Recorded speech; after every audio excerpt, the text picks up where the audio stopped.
everybody, it's been a while, lots of life things going on, but I'm delighted to be back with you tonight talking about an all manner of grisly deaths. It's a warm summer evening, and we're discussing the hottest horror films of the moment. Folks, this is the Fear Street trilogy, an event franchise screening on Netflix that charts the same town, the same curse, and even some of the same families across centuries. It's a lot to talk about, so luckily it's not just me. I'm joined here once again by Jim Lamming and our web mistress Steph. Say hi, guys. Hey. But before we take a walk down Fear Street, let's just shoot the breeze and catch up on what the heck we've been watching.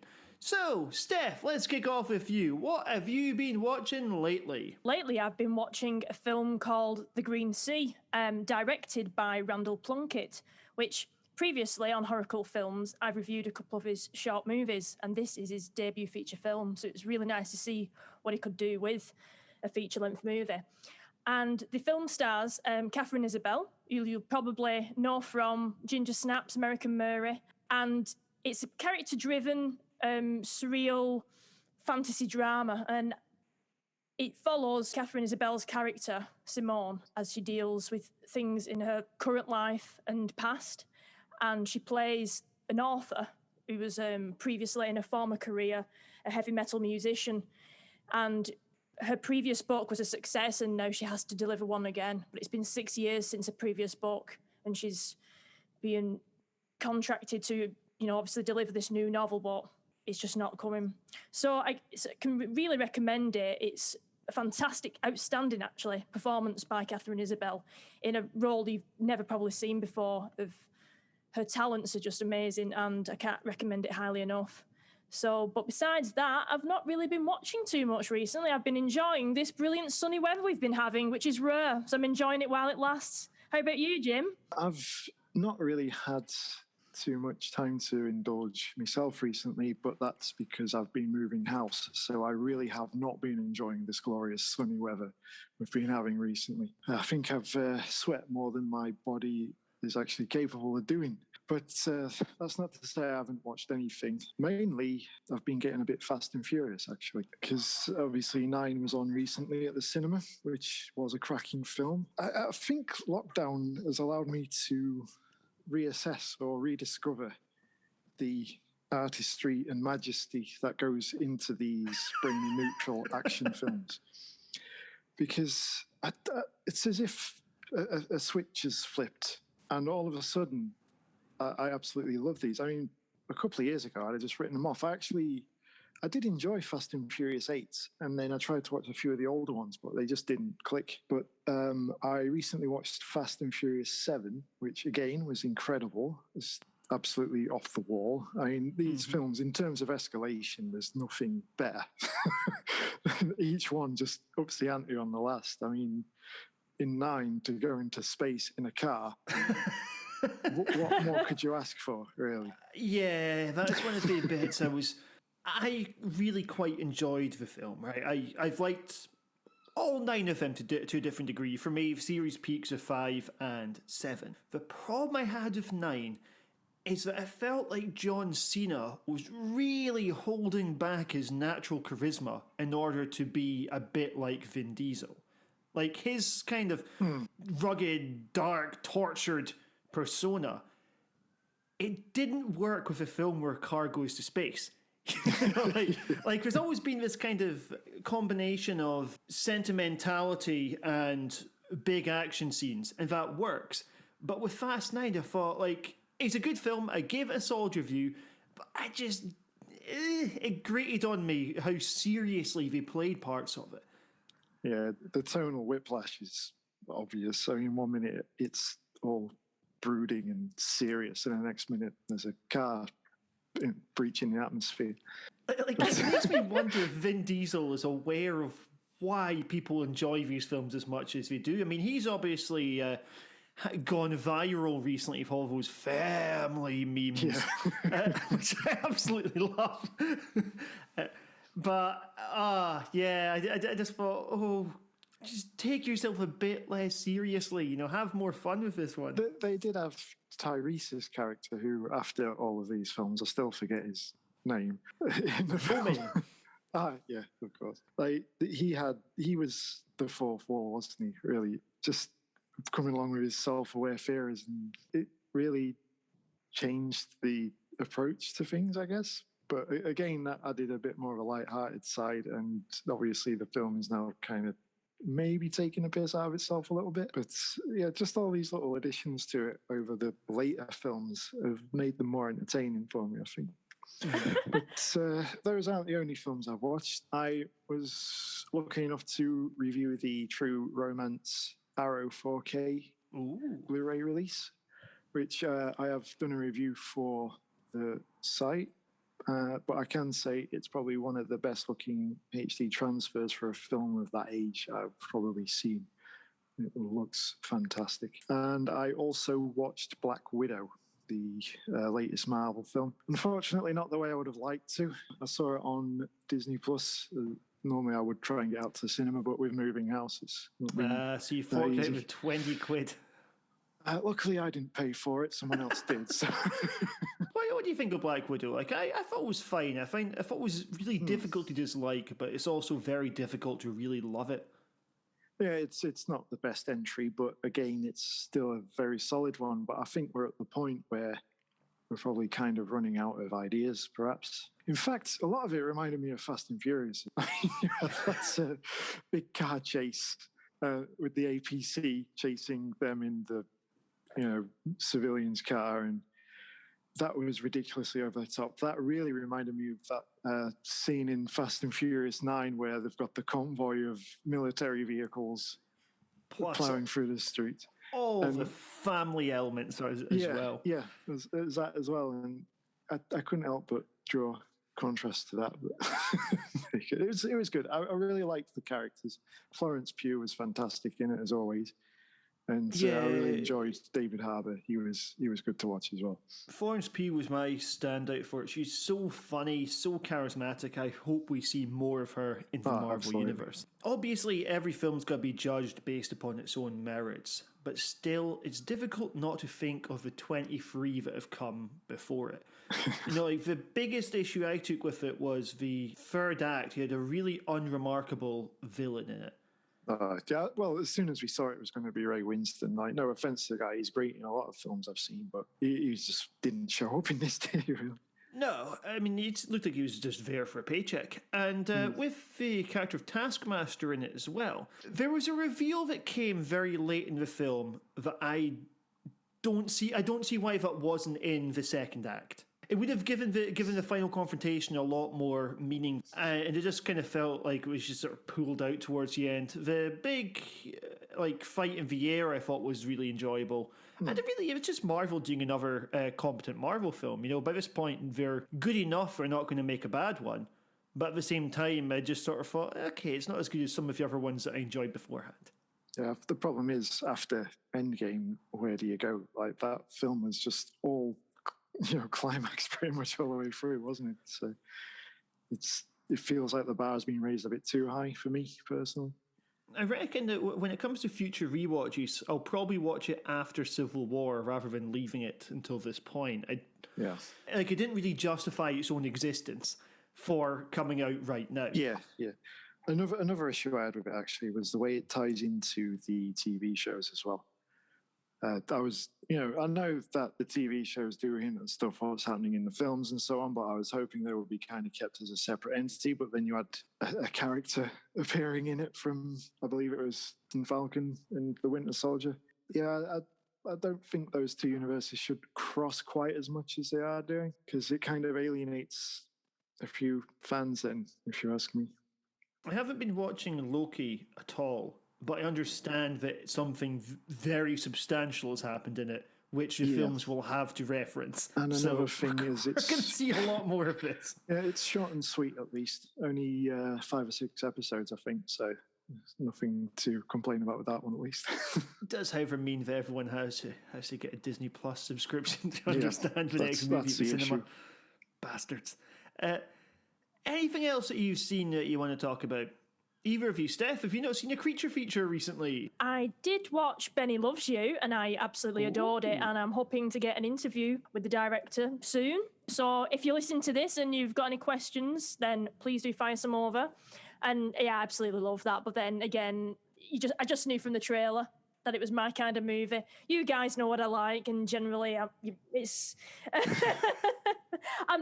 it's but it's really well made. It's funny, and the guy who stars in it is the one who directed it, and I actually think it's only a small team behind it. It's very independent, so I'm really looking forward to asking him some questions about that movie. And who doesn't love a doll that kind of kills people? When it was on at Fright Fest last year, if that was one of the ones that I missed, but it was one of the ones that everyone fucking talked about afterwards, like One Cut of the Dead the year before, if one makes you go, God, I watched something rubbish at that slot. Nah, I'm really excited to hear what he says. I'm really excited to see the film, actually. One of the ones that I watched recently, did either of you see A Quiet Place 2? No, I didn't even see the first one, to be honest. No. Not yet. Okay, so the second one is an example of how you do a 4-star film but still kind of unsatisfying to watch. Like, it's a really worthy follow-up of the original. It's all, just like Black Widow, it's all very competently done. It's rewarding to see Reagan taking the lead, and Cillian Murphy is a relatively good addition to it. However, it's just by the end you're like, that was really well made, it just didn't do anything ambitious. Like, it just didn't really do anything that you weren't expecting it to do, that you wouldn't expect from a sequel to A Quiet Place. Like, it goes out really harsh here, but aside from the prequel part of the beginning, which is really cool, it didn't really feel like a passion project in the same way the original one did. Like, it was by no means a bad film at all. Again, it was really, really well made. It's just I came away from it with a bit of, so what? Like, as a sequel, it didn't really do a whole lot to build the universe, and you didn't really get a new angle on either the state of humanity or on the creatures themselves, which a lot of the time, because the creatures, just like zombie films, they can't speak. Then when you get kind of sequels, when you tread fairly similar lines about humanity going, do we act in a benevolent way or do we act in a selfish way? But it was a good film, just didn't love it. And another one, a film I absolutely adored, Promising Young Woman. Have either of you guys seen this yet? Not yet, no. I've had it on my Skybox for weeks, but it's just another I haven't got around to. Oh, bloody well do it. You're like, yes, I fitted in all my Fast and Furious movies. I got to prioritize. Yeah, Promising Young Woman is amazing. For anyone who doesn't know, it's difficult to put into a genre meaningfully. I mean, it's not even... Like, it is a horror in that it resembles a rape revenge narrative, although it's rape revenge by proxy. In this case, we have Carey Mulligan playing Cassie. She's the titular promising young woman. She's on her way to be a doctor. And then she ends up having to drop out of medical school after some trauma following one of her friends who is raped, and then it's heavily implied commits suicide. So the film's about Cassie years later, how she deals with this, and also her trying to get revenge for her friend, her trying to get her own back on the guys who did it, or the guy who did it who was protected by a host of other people. The movie is really surprisingly funny. You wouldn't expect that given the concept is dealing with some very serious themes, but it's more playful than I expected. There's really good dark comedy there. And I would say it's probably got one of the best endings I've seen in absolute years. I can't recommend it enough. Really bold, really thought-provoking. And it's got a lot of nuance to it. There's a lot of depth to the characters. It's a bit of a masterclass, really, in how you deal with these sorts of themes in a way that doesn't come across as too preachy, at the same time as treating them with the gravity that they deserve. So, yeah, Promising Young Woman, very strongly recommended. Excellent. I think I'll check that out because I've not seen it either. But just before we move on, I just thought what people's take is on the newest, I suppose, Purge movie, The Forever Purge. I mean, do we think it's probably run its course now? Because it just seems like every 5 minutes a new one's coming out. I reckon with The Forever Purge, it came out a couple of days ago. I've not had time to watch it yet. I'm quite keen on it. Like, the thing is, with the concept of the films, the idea itself is good enough that there's always some fun to be had with it in each new entry. I do think the problem with The Purge as a series, as a franchise, is it's never embraced black comedy properly. And for me, this should function more as a satire, whereas it feels a bit like we're trying to make a kind of state of the nation horror. I think the ambitions are maybe more grand than the material they have, because you've got this sort of tension between, like, isn't violence terrible?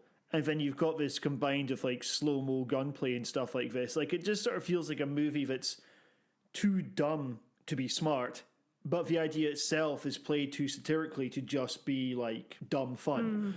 Like, for me, it peaked with the second season of a TV show. So I will absolutely watch it Forever Purge. I don't think it will be great, but at the same time, let's see what they do with this idea. I mean, this case, it's all taking place with Mexican borders, so it seems quite provocative. What about you guys?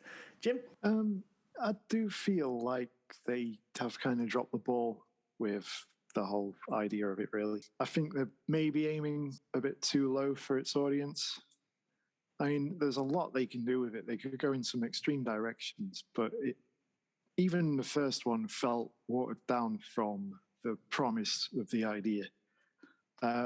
Personally, I think it peaked with the second film, the one with, is it Anarchy, with Frank Grillo running through the streets, John Carpenter-esque. But yeah, I'm going to try and catch the new one at the cinema. I'm not really a fan of the concept, really. I mean, it's now The Purge, but there's no time limit, so that's just Mad Max, isn't it? Really? It does mean that, once again, one of the flaws people point out of this film is, why does everyone turn to violence? And we can get like some corporate fraud coming in or something along those lines. Which, with a Forever Purge, I assume it's going to have to be that. Like, presumably what they're doing is a send-up of the sort of Journey of the Six style protesters in America. I mean, obviously that happened after the film was made, but at the same time, I think it's the idea of, like, America as a divided nation that they're pitching towards. And for me, they're probably not going to have a whole lot of fun with, like, little weird bits of world building, like, oh, so you poisoned them before midnight, but they didn't die until 1 a.m., that sort of thing, you know? Like in the second series, they've got quite a fun subplot where they're robbing a bank, but one of the guys has 1 foot inside the bank when the purge ends. And so the others have to try and break him out of death row after this. Like, they all got away fine because they were all physically out of the building. And, you know, that for me is the potential of the idea is just silly things like that, you know? I always sort of thought if I wrote a Purge movie, I'd like to see like a stag do on Purge night if it just goes wrong. Like, we start off like the dare culture of like, oh, I got to arm wrestle a local. And then, you know, this turns into kill someone and so on. Speaking of another Forever, has anybody seen the trailer for Jackass Forever? Oh, no, I've heard Francis Ngannou's punching a guy in the nuts. Oh, God. He'll never be able to have children again then. Jesus Christ. You don't want Francis Ngannou punching you anyway. My God. Steve-O, I believe he punches in the nuts. Jesus. Because I'm sure Dana White, when they did like one of these proper sports scientific testing on Francis Ngannou's punch, was like being hit by a Ford Escort. You know what I mean?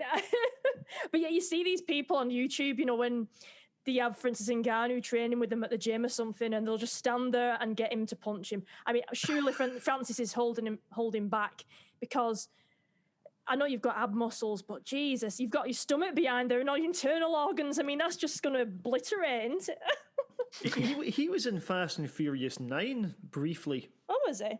Yeah, it was really nice seeing him. Like, you know, this is a guy who spent years trying to legally cross the Mediterranean Sea to get into Europe, and constantly getting turned back. You know, he's homeless for years.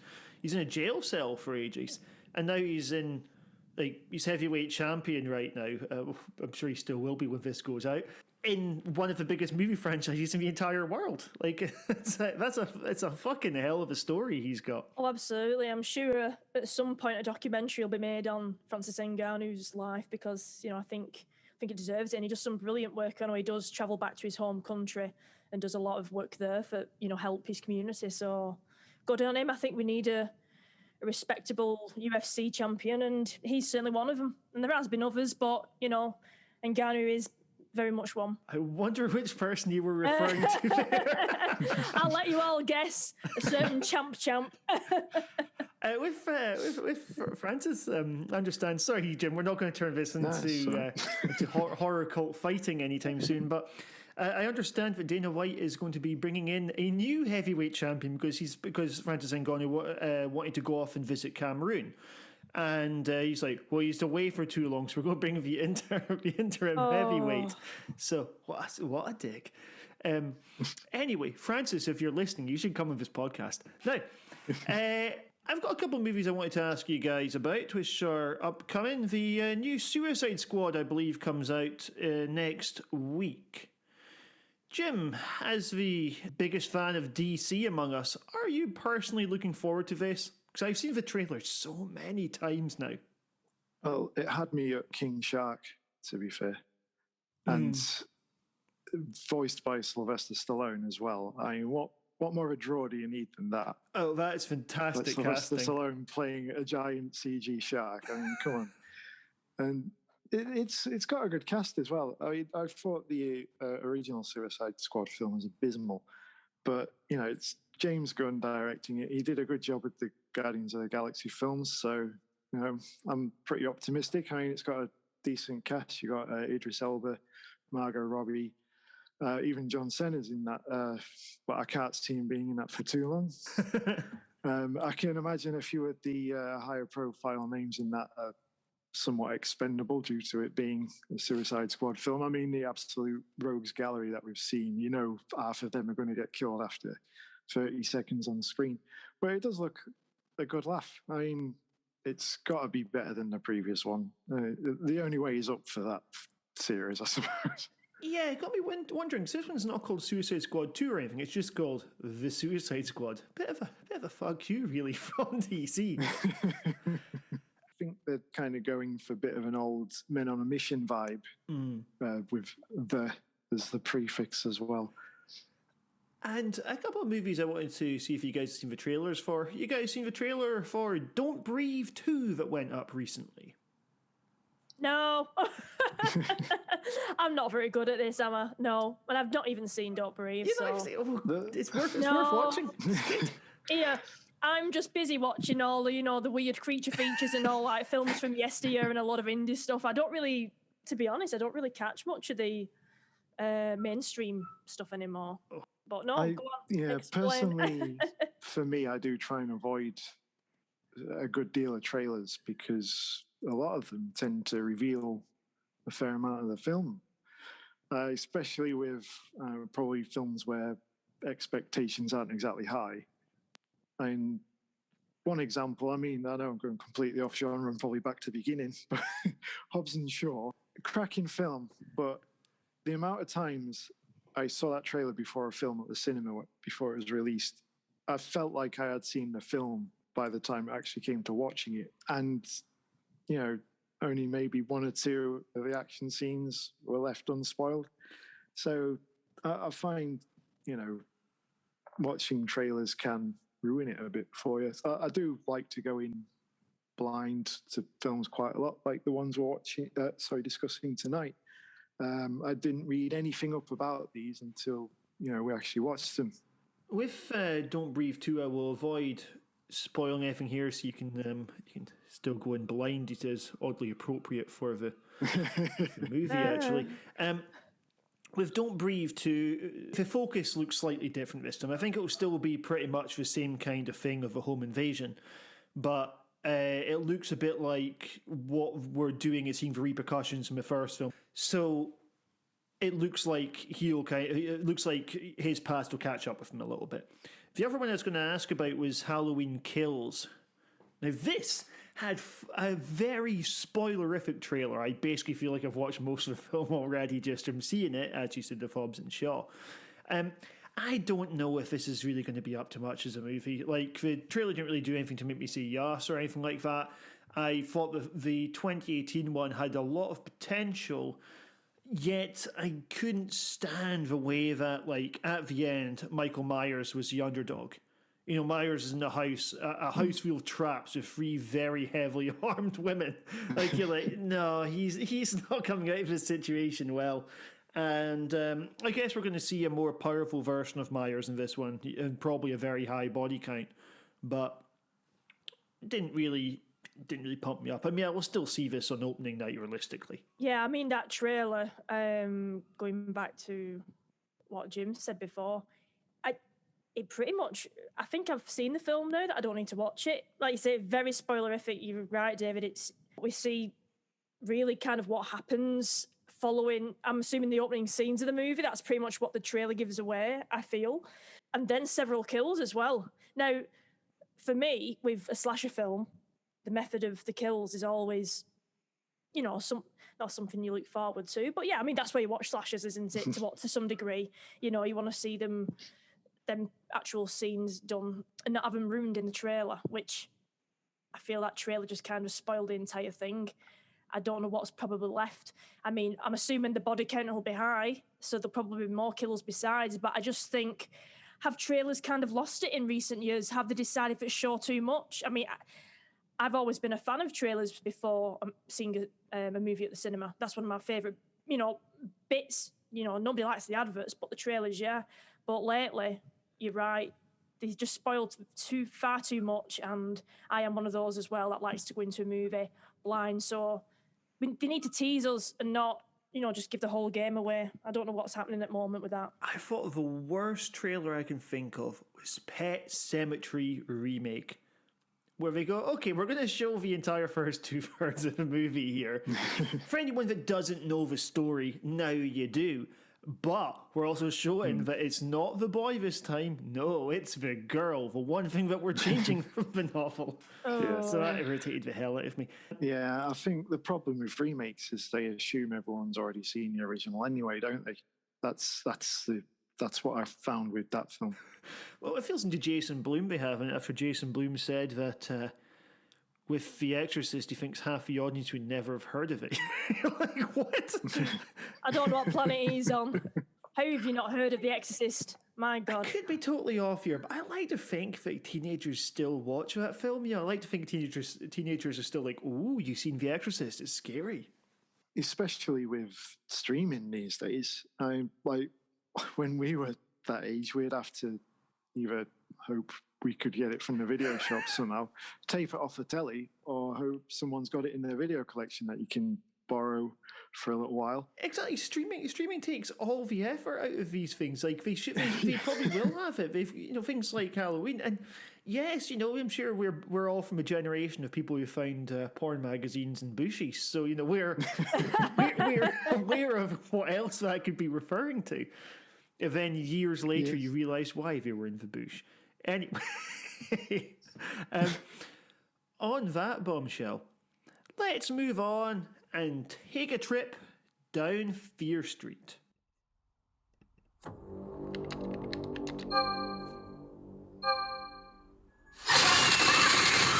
Dude, what the hell? This is exactly why you have no friends. Look, some gal killed a bunch of people at the mall last night.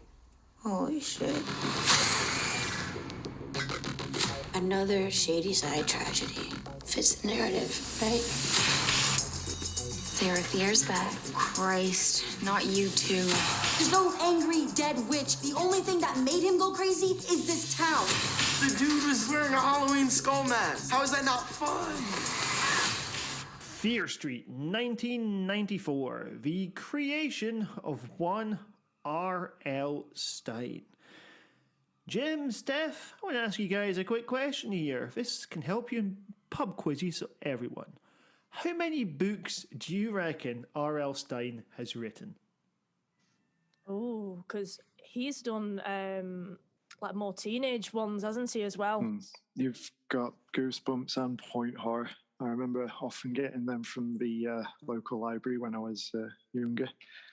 But, oh God, I'm guessing it's in the hundreds. It's got to be. So let's take a number, like, say, do you think it's more than 150?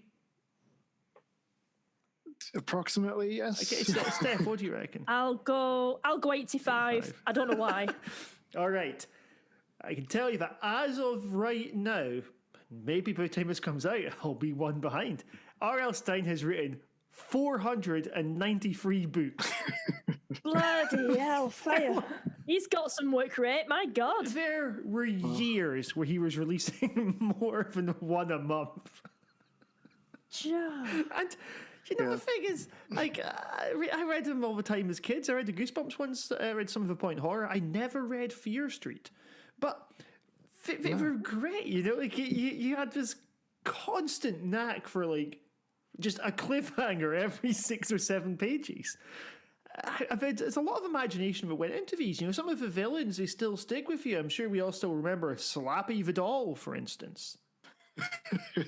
I've got to be honest. I've read quite a lot when I was early teens, like between 10 and 13, I guess. And the only name I can remember is Say Cheese and Die, one about the haunted camera. That was a Goosebumps one. I did read a few Point Horror ones. It was actually my sister that got me into them because she started reading them. And I really liked the look of the covers. I guess I was morbidly intrigued.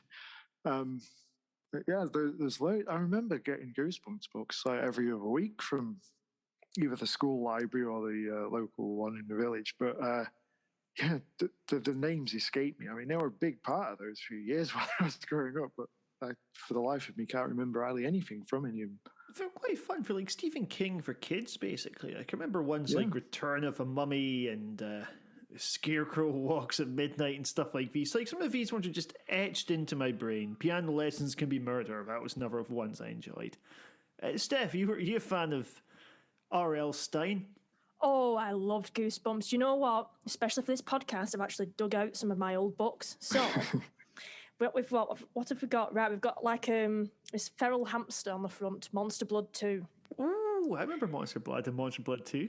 Because I don't know if you remember, but some of the books, not all of them, but some of them had like an embossed cover, almost like bubbles and stuff would be like raised slime. on the... Yeah. And then there's The Headless Ghost. It Came From Beneath the Sink. Oh, I remember that one. The Barking Ghost. I think I read that one a lot because it's a bit dog-eared. Yeah, that's pun. That's the green one with the dog on the front, isn't it? Yeah. Yeah. One Day at Horrorland. That's like a gargoyle-looking demon on the front. And The Curse of Camp Cold Lake. Ooh. Now, I'm just looking in the back of these as well. I mean, he's actually listed 50 books there, and there's in one of the back of one of the books, it mentions the Babysitter Club or something. I don't know if that's one of his. He's written a lot of kind of spin-offs over people's things. Like he's done some Garbage Pail Kids, for instance. He's even written a James Bond book. What is it? And various books of like jokes. So he's done a fair few. Did you watch the series of Goosebumps on TV? Yes. I used to love that. Yeah, I love that as well. I know, probably unrelated, but Are You Afraid of the Dark as well? Oh, yes.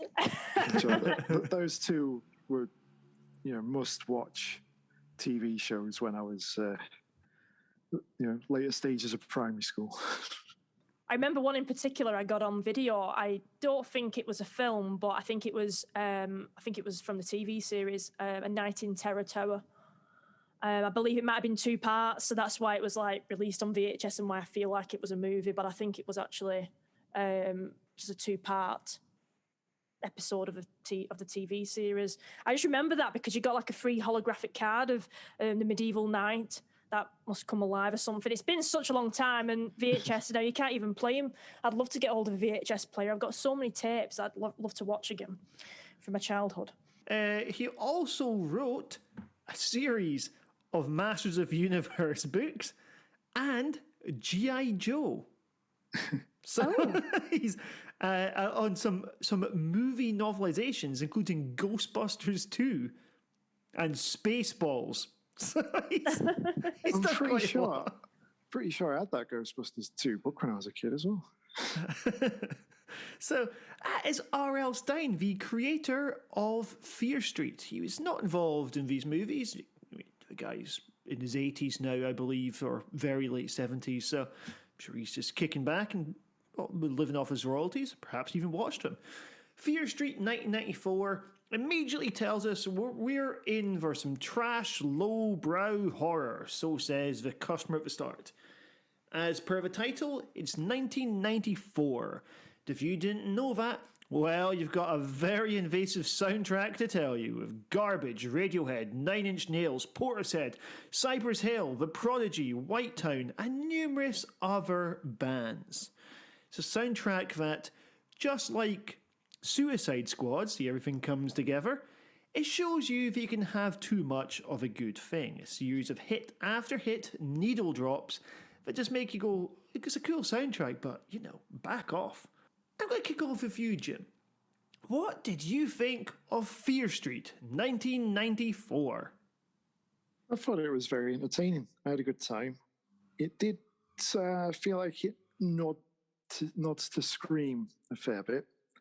I did notice a lot of similarities in that. However, we get to a certain point and then so it's not a conventional slasher because it turns out the baddie is a witch.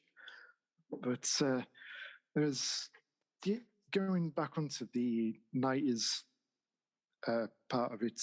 Yeah, it started off with that cracking Nine Inch Nails track.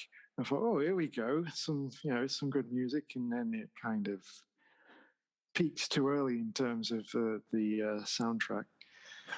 And I mean, obviously, it's a Netflix production, probably a bit too reliant on that Stranger Things vibe. I mean, obviously, it's really popular, so why not plug that for all it's worth? Interestingly, it was not actually a Netflix production.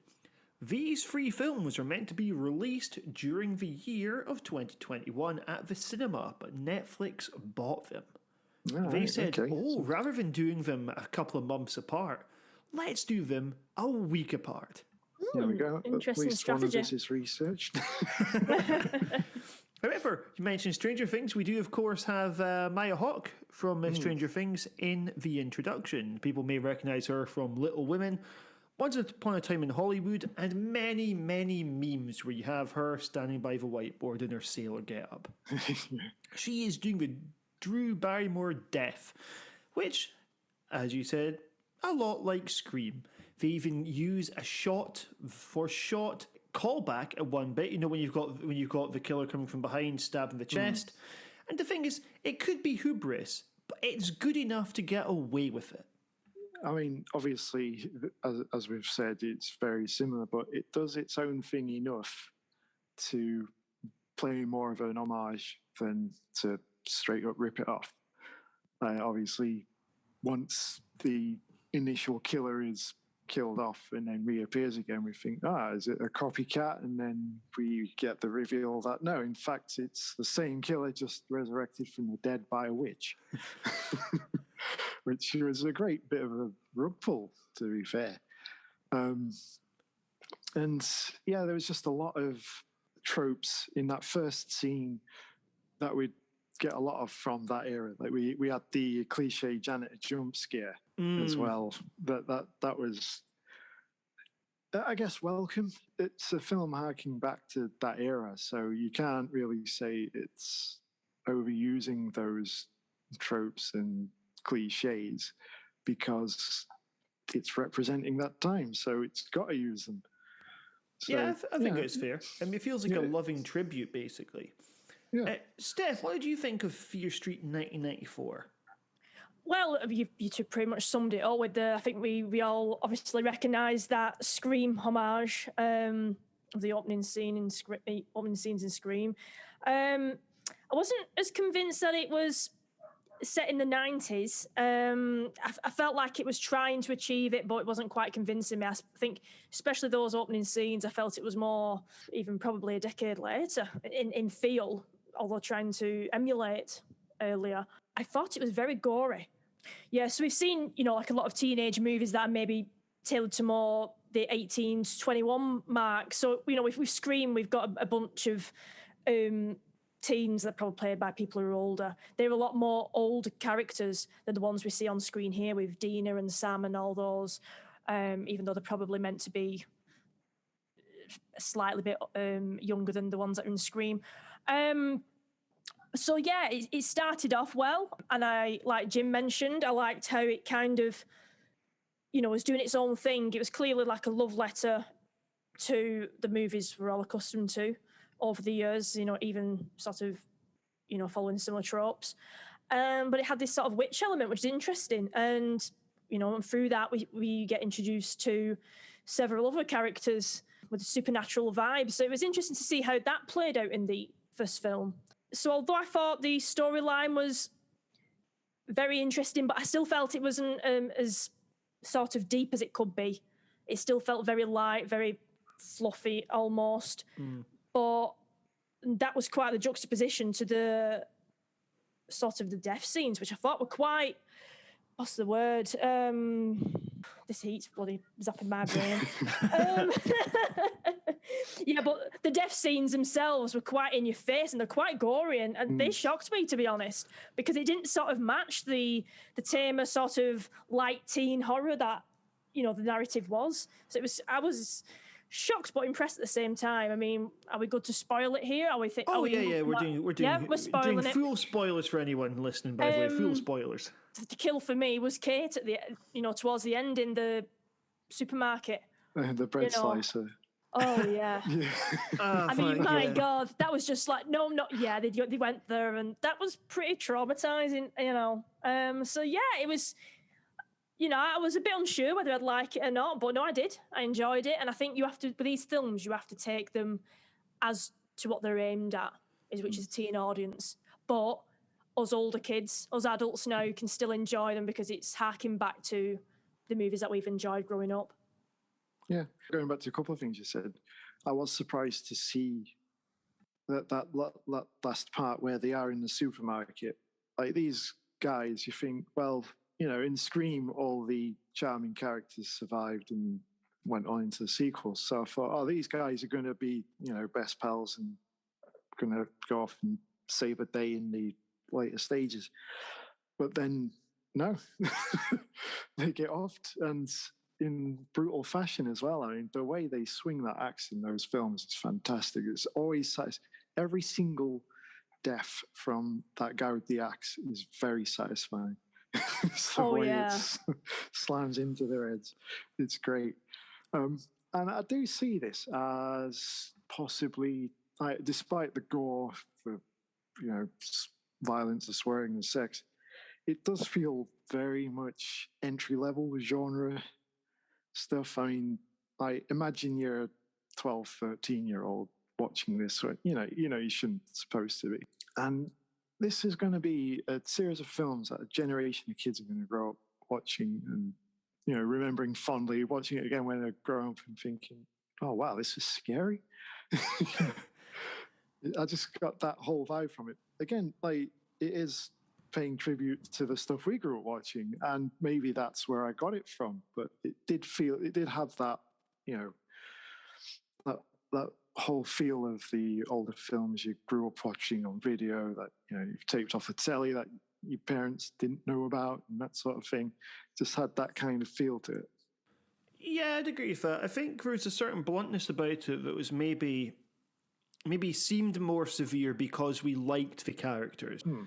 It gave us the time to like both Kate and Simon. I mean, Kate's death came across as quite sadistic in a way that if it was a character we liked, say, 20% less, then it would just be like, yeah, that's a money shot. Whereas we're like, oh no, poor Kate. I thought like with the relationships at their core, it was really enjoyable. Like the relationship between Dina and her brother Josh, like that was one of the kind of emotional hearts of the thing. And I think that they worked so well together, The relationship with Sam, okay, so on one hand, it was awesome seeing a lesbian final girl. On the other hand, I thought that Sam was a bit of a powder vacuum. I just found her a little bit boring or less charismatic from the rest of the cast.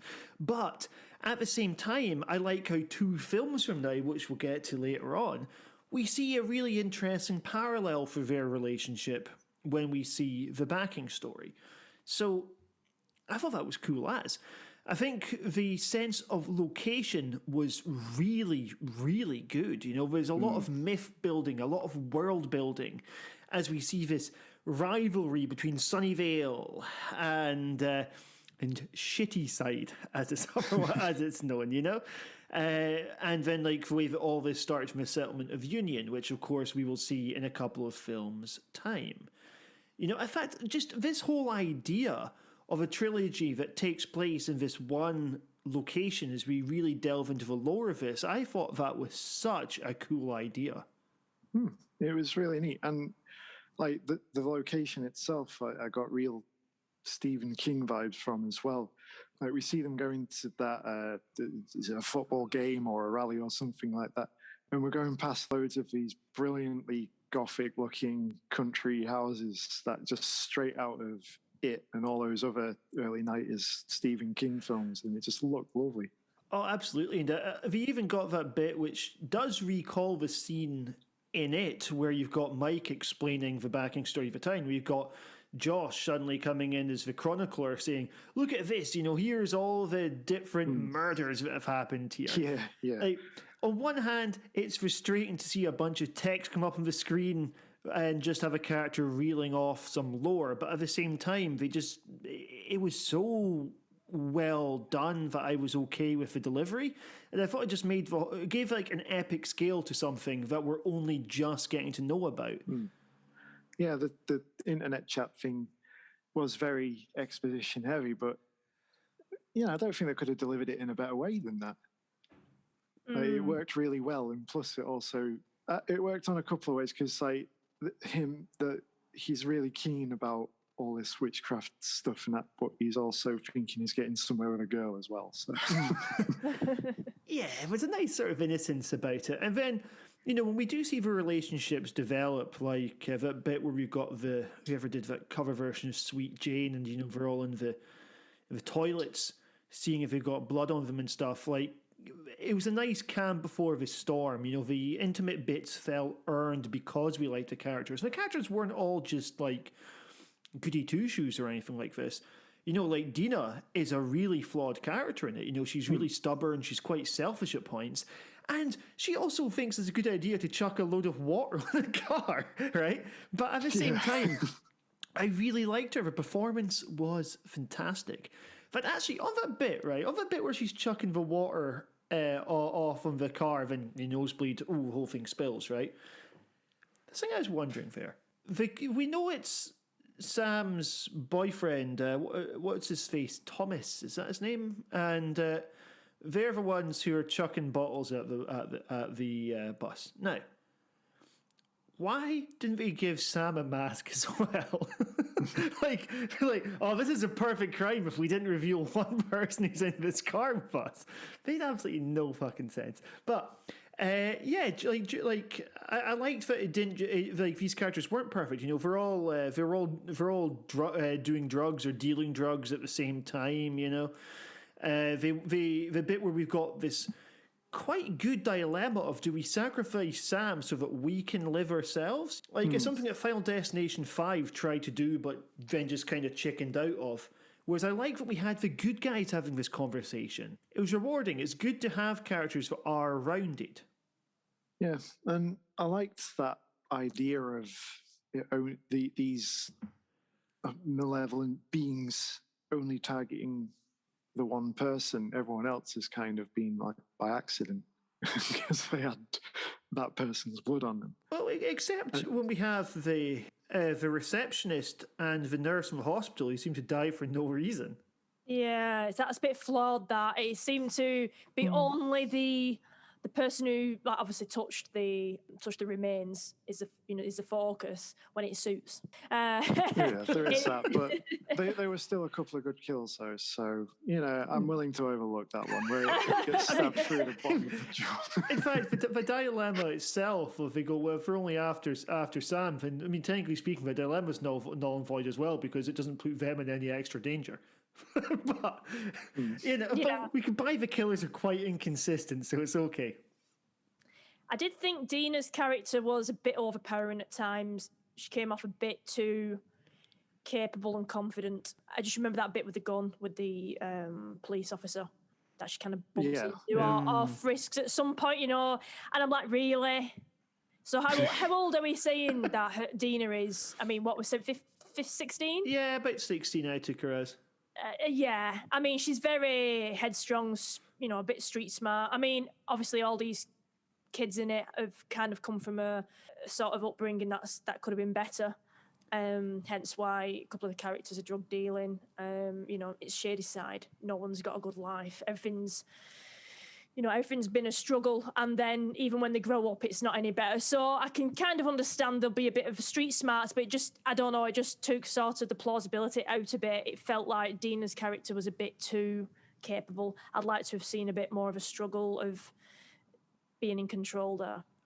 I think that's fair, yeah. Because I suppose the context was, you know, she mentions that her dad was an old drunk who was going nowhere. At the same time, it doesn't necessarily equate to being handy with a gun. With Dina's character, were you rooting for her and Sam throughout it? Like, were you rooting for them to stay together as a couple? Because, like, while I mentioned there was a niceness about the way it took the teen relationships quite seriously, it took the teen emotions quite seriously, there's also a kind of hint of Riverdale about the whole thing, you know, where these people are dying and they're like, we can't commit to each other, and these two things are given similar narrative weight to each other. But, you know, I mean, it is what it is. It's a teen film, right? But I was invested in their relationship working out, particularly by the end of the third one. Yeah, I think it is something that adds a bit of weight to the third film, as well as we see the parallel in 1666. I think it's kind of relying on that emotional weight from the first film to drive the third one quite a bit as well. Yeah, and I thought that, you know, Dina and Sam's relationship was good. You know, you willed them to all survive, but especially them two, because obviously they've been through a lot. I liked at the beginning how when Dina's writing that note, basically a fuck you because she's fell out with Sam, that you know, and it's only at the band practice when it's Sunnyvale and Shady Side is all together, that the camera pans over and you see this girl and this lad from Sunnyvale cuddling or what have you. And, you know, and I'll admit, I'm looking at the guy there and he's with this other girl. And then for it then to be revealed that actually Samantha.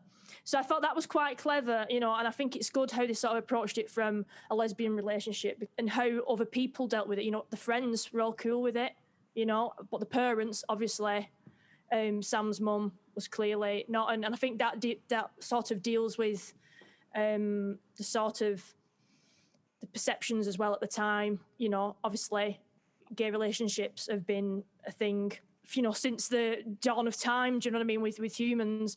But obviously, at that particular moment in time, you know, there's still sort of, I suppose, more of a taboo element, and I think, you know, we've come on leaps and bounds since then.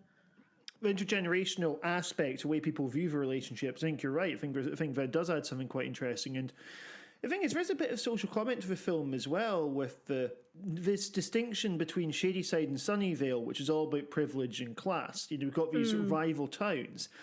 Yet one of them is like the nicest place you can possibly live, and the other is the murder capital of America.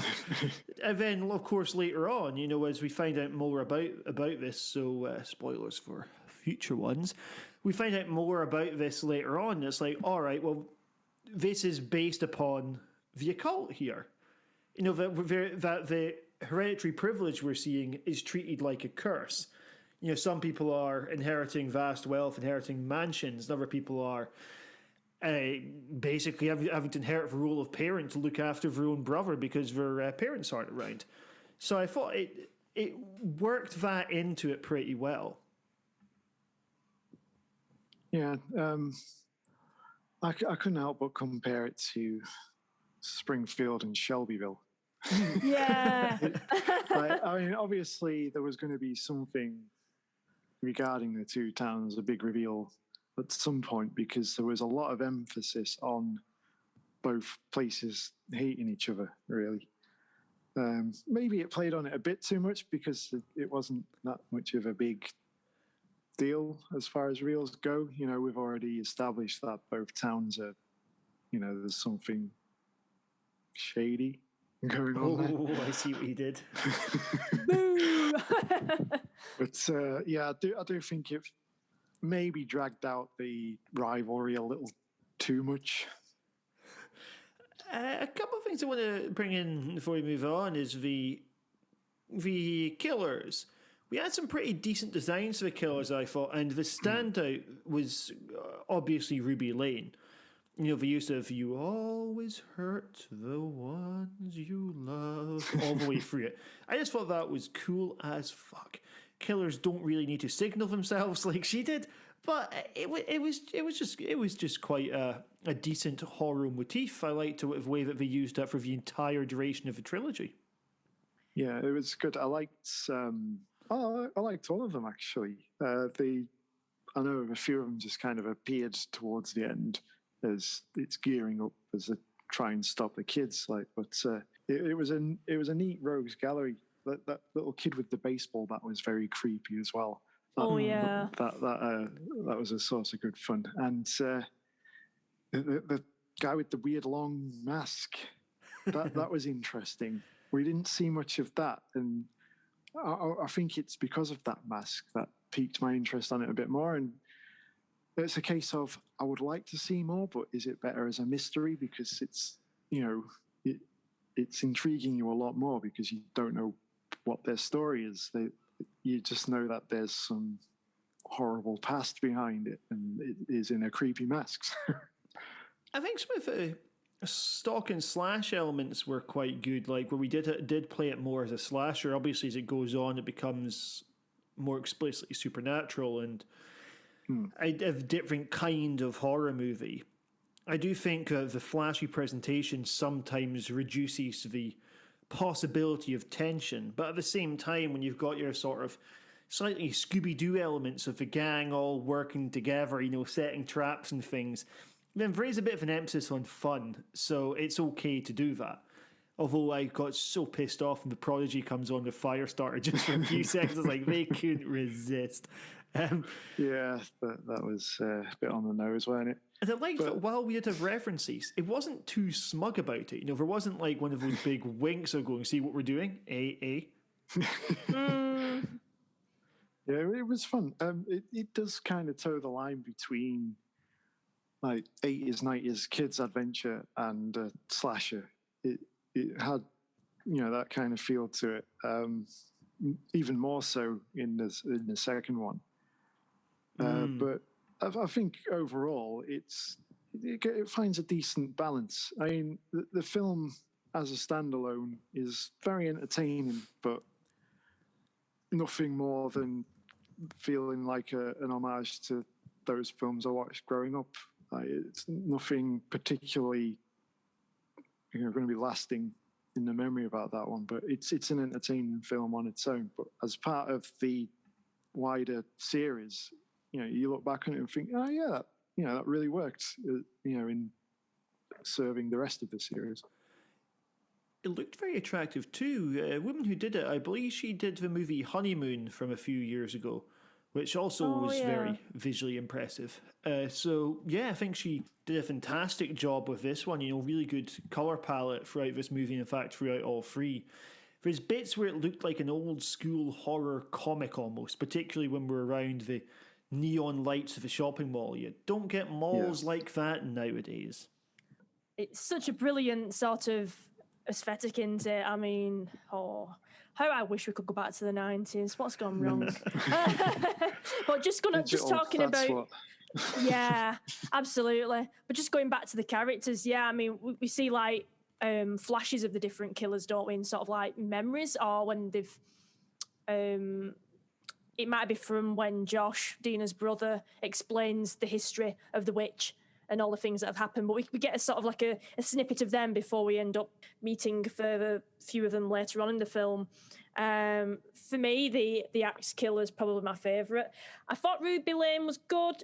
However, I didn't feel she was used as much as she should have. It was always like a tease. I know they had that scene with Simon where they first encounter her, but I felt after that she was just kind of teased and we didn't really sort of... I'd like to have known more about that. Yeah, I feel in terms of work rate, the Axe Killer definitely put in the biggest shift. Yeah. And I love how the camera as well. Do you know when they're cutting? I mean, this is like it in The Shining as well. When the axe is pulled back and the camera follows as the axe is pulled back to then enter the door again and back. I mean, that is just such a brilliant shot. I just got excited just seeing that camera doing that. I mean, that's all that I'm bothered about. I hope that Ruby gets her own spin-off. I hope she becomes the Annabelle of this series. A couple of little other thoughts here. The letter saying it's happening again was just like in Twin Peaks. I can only assume that was done on purpose. The author, Robert Lawrence, that they use for it, did you guys know Robert Lawrence is R.L. Stein's real name? I figured that was the case. Yeah. Those are apparently real Fear Street books that were showing with his name on there as well. There was also quite a nice sort of contemporary aspect of like a sort of an anti-police message that runs through the whole series. You know, we've got the thing of like some of the problems being buried under like, it's just drugs, you know? yeah, definitely. I mean, obviously we'll touch on it with probably the last episode's probably where it reaches its crescendo with that one. But yeah, absolutely. This might annoy some viewers here, and it did irritate me a little bit. This is about the 4th or 5th horror film I've seen of recent years where someone has saved the day by killing themselves. Like, it's becoming...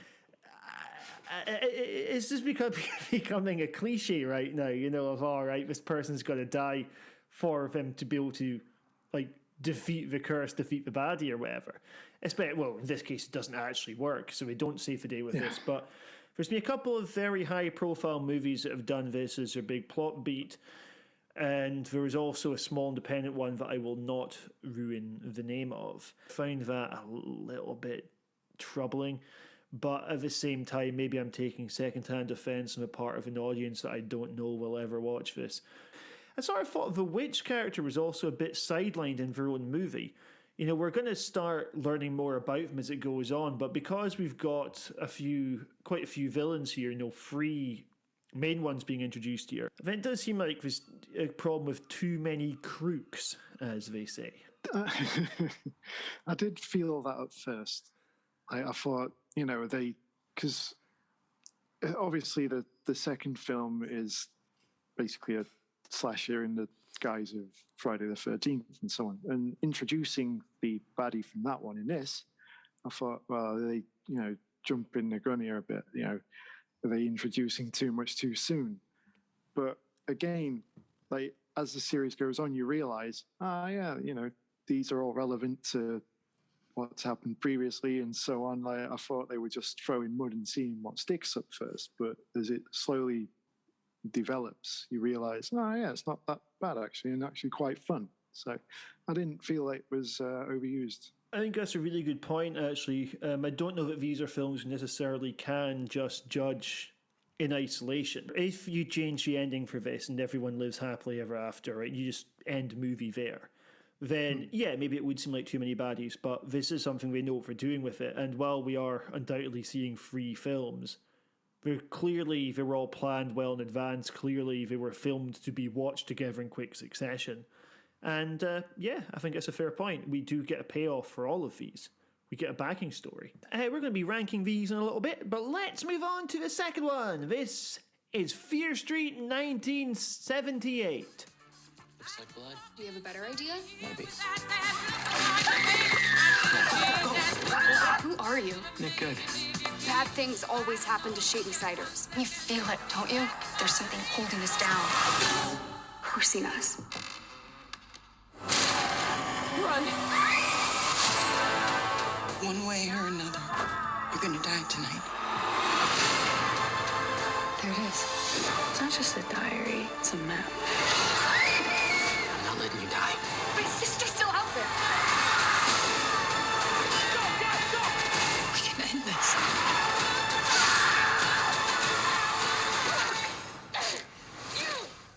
You swore.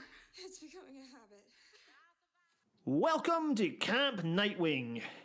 We're here for an old school slasher set during the genesis of the old school slasher template.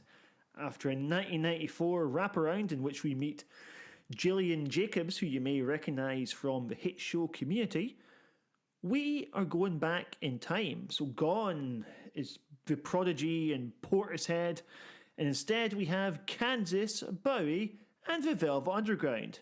Let's go back to the 70s. Steph, what did you think of Fear Street 1978? I love it. This one is probably my favourite of the three. I just felt it felt like a proper movie. The first one was obviously introducing it all. It was finding its legs. It was obviously, it involved some tropes that we've seen. And, obviously this, the second movie isn't groundbreaking in any way and does hark back to plenty of movies that have come before it that I don't need to mention because you all know already.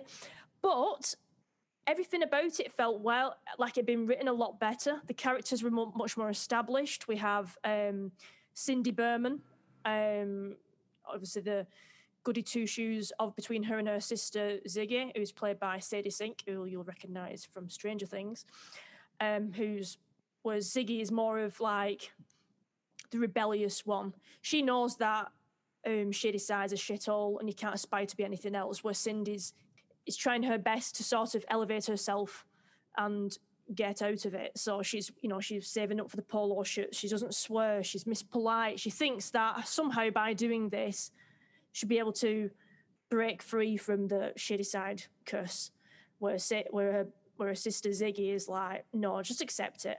Ziggy's clearly not the bad egg. She just knows what it is and just says it how it is. But, and then you've got the sort of relationships in the summer camp. So there's the girl Sheila and her mates, who when the film opens, we see that something's going on between them. These two girls clearly don't like each other, Sheila and Ziggy. And Ziggy's being accused of stealing, and Sheila and all her mates, are trying to set fire to her. They're constantly calling her the witch. So the witch has been a thing for centuries, and is definitely a thing in Shady Side of that Sunnyvalers used to their advantage to slag off the Shady Siders. And Ziggy is perfect as the witch bitch. Oh, because Ziggy, can I say Ziggy is the best character in all three of these movies.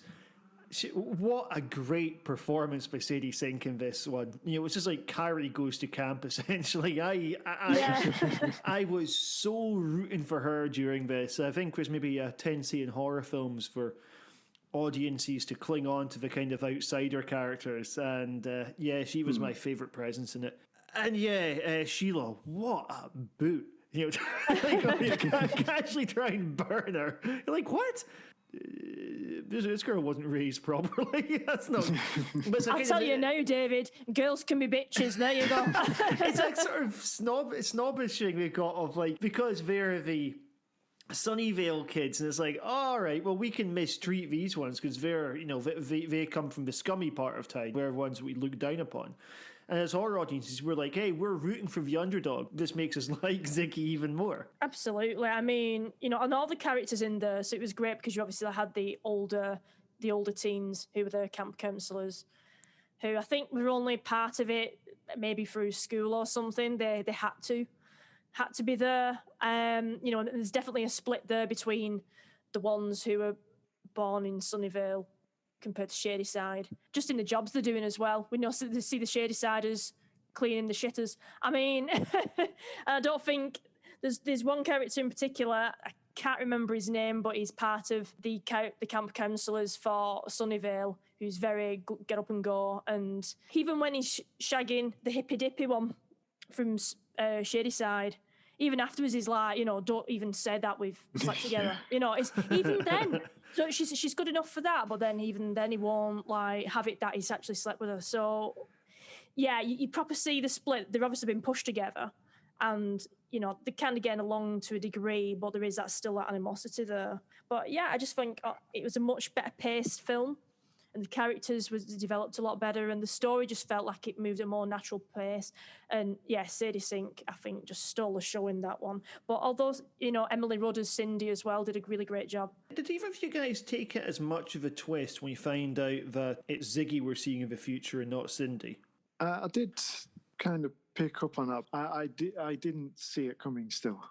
I was fully convinced that Ziggy was her sister, not her.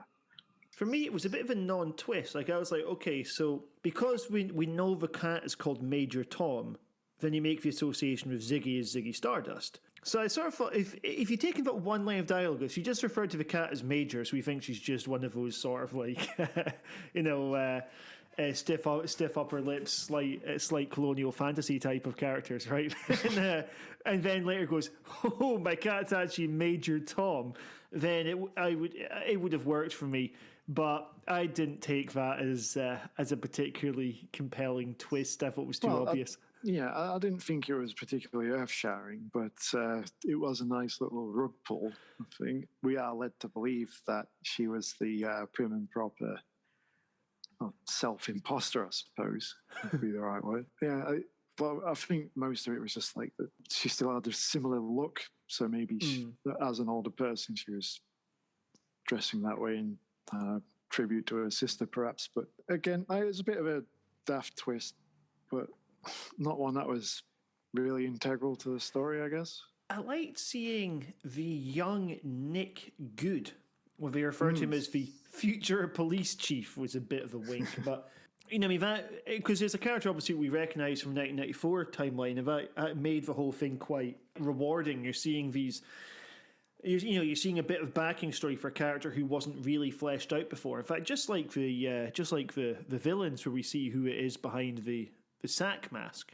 There's obviously an awareness of what we're doing here. I mean, the 1970s look great in this when you've got the cabin, it all looks very Friday the 13th, all looks very authentic. The soundtrack I found less invasive than the first, but also it immediately acknowledges the cliches. We see Alice and Arnie, they're having sex or doing drugs, they're engaging in premarital sex, so we know they're not going to live for very long in this one. In fact, actually, when Alice ends up still being alive in the third act, I was genuinely surprised. I thought she'd be dead within the first 20 minutes. Yeah, I mean, they try the best. I mean, she was a fairly cool character. I mean, as far as the other cast members go, I think she would be my favourite after Ziggy. Again, I guess because she's got more of a rebellious side to her. But I mean, that way she breaks her ankle in the cave, and that was pretty gruesome to begin with. But you think, oh well, that's they're done for, isn't it? They're stuck in this little network of caves. But no, she manages to cling on till the death, pun intended, I suppose. I think something they do very consciously do is that Alice takes on the role of the believer when she's with Cindy. She takes on the role of nah, something bad's going on here, we're fucked. And in a way, I suppose it's allowing Cindy to develop her relationship with her sister despite them being apart, by spending time with this kind of stand-in character here of Alice. Yeah. I mean, we are seeing the same kind of dynamic, but at the same time, it also allowed us to get to know Cindy a little bit better, and also maybe can infer about how their relationship would function as a product of how these two characters, who have a similar sort of clash of personalities, how their dynamic works. I didn't think there was really enough characters in this film. There's a relatively low body count, and there wasn't really much in the way of stalking. A typical Friday the 13th style movie is people don't know Jason's there until Jason kills him.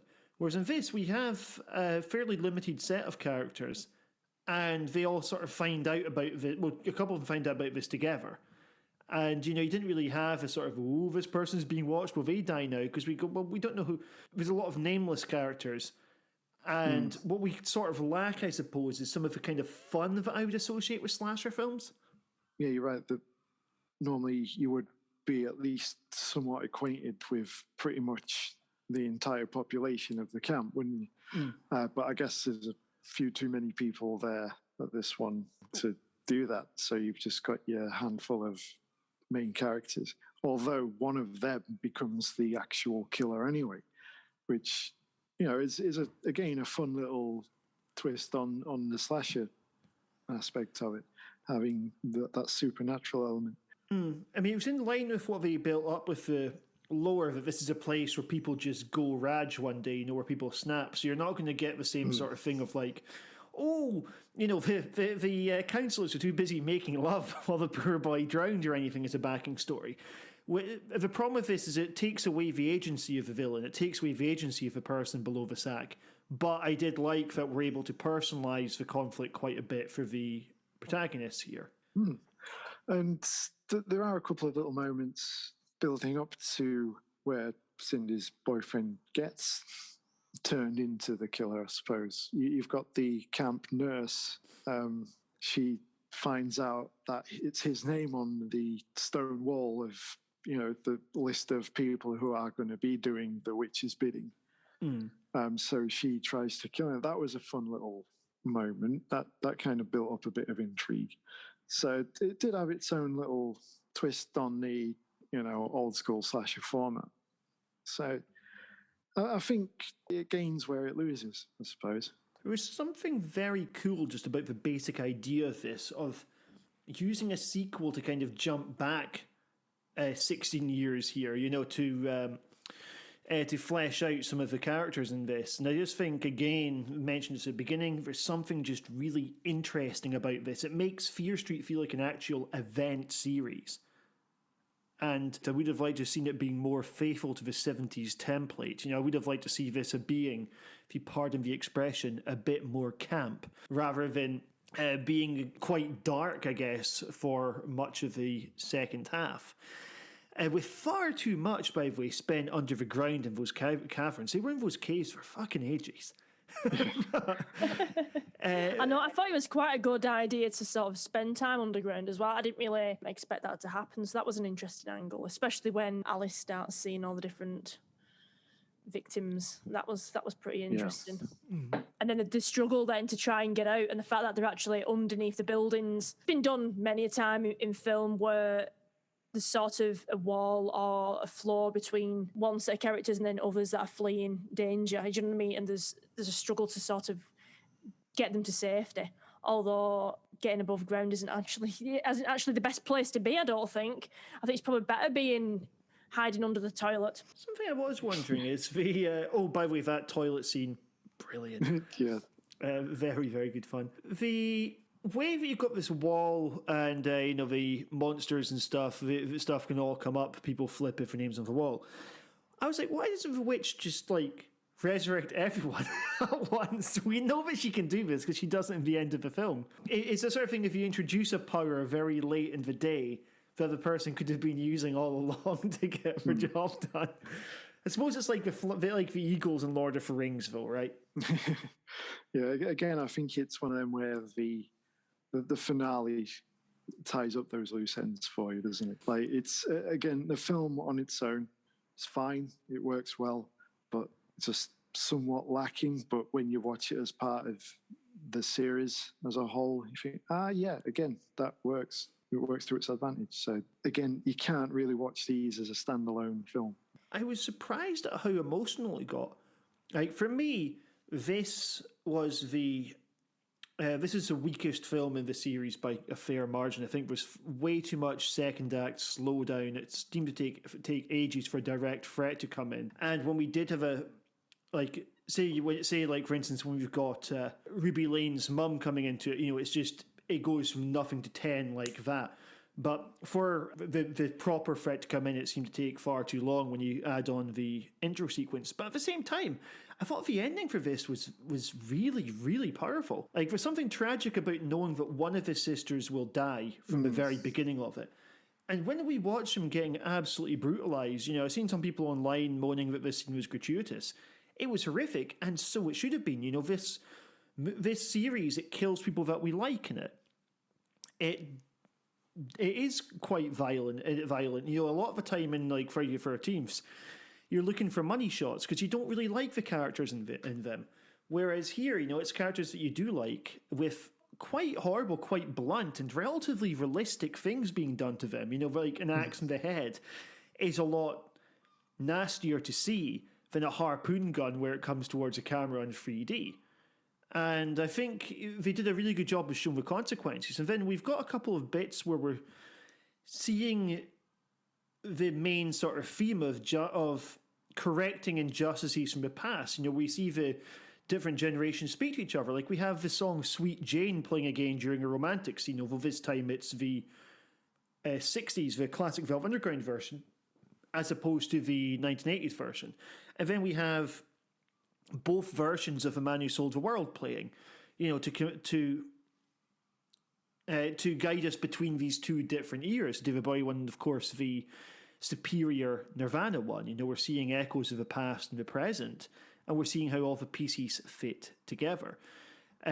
But yeah, with the death of Cindy, or we actually effectively see the death of Ziggy as well, I was genuinely distraught. I thought that bit was very well done. Beautiful montage afterwards.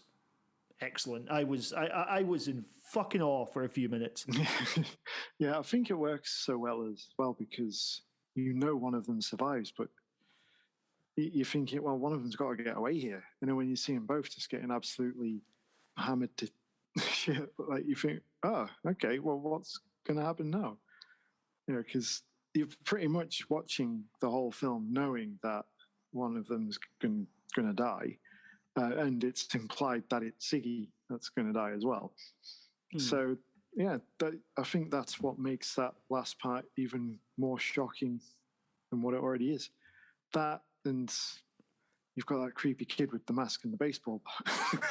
I think maybe for me, maybe part of the reason that I figured out the twist earlier was more just like, I don't want Ziggy to die, so you're looking for an excuse that she doesn't. I mean, that being said, I didn't want Cindy to die either. I said it was grim. The relationship between the sisters, it worked really well. I mean, it was quite cheesy as for like, you know, dying and being like, you know, we'll always be there for each other and so on. But I was like, this is sad enough that I'm willing to put that. I'm totally fine with the sentimentality we're seeing here. Yeah, absolutely. I really enjoyed the dynamic as well between Cindy and Ziggy. You know, it was great. I thought they really played off each other well. You know, as you know, a sisterly relationship where they don't see eye to eye, and how they sort of faced their issues and came together towards the end. And you know, it genuinely was traumatic with them final scenes. So yeah, I really enjoyed that. But yeah, part 2 is my favourite of the 3. Okay, one last thing I want to bring in. The score on this one. The strings were really atmospheric. It was very well done, just like you would get in a kind of Friday the 13th style film. I could have done with a lot less of the horns, though. You know, there's something quite just clumsy and inelegant about like in the background. I don't know what it was. It was almost like, you know, the kind of like the fat character walking tuba style music that we were getting during some of the chases. I was like, why is this here? But other than that, the presentation was again phenomenal. So very well absolutely done. I mean, they really captured that dusky summer camp slasher vibe, didn't they? Those establishing shots of a summer camp, the huts, the lake, the low-lying sun. I just got real burning vibes from that. I mean, I wouldn't have been surprised if Jason Alexander was one of the kids there still. Yeah, and the wardrobe and makeup as well, is that imperfect hair, you know, that couldn't quite control it in that era. I mean, you'd see it in loads of films from that time. No one really knew how to look, I guess. You know, those style of clothes, it just absolutely nailed it in terms of aesthetic. The one-handed witch myth is also the perfect campfire story as well. Oh yeah, definitely. That really worked to drive things in.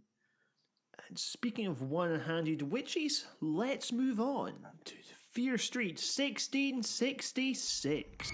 The devil has come to feast on our misdeeds. And his darkness grows within each of us. Sour fear. You know nothing good comes from those woods after sundown. What was that?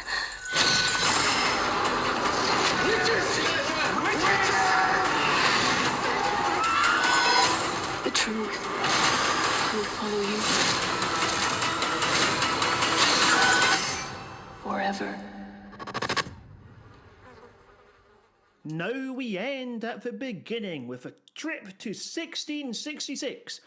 It's The Crucible, if it were written by Stephen King. This is half a period horror that finally shows us the witch, or does it? Then we have the second half of a 1994 story.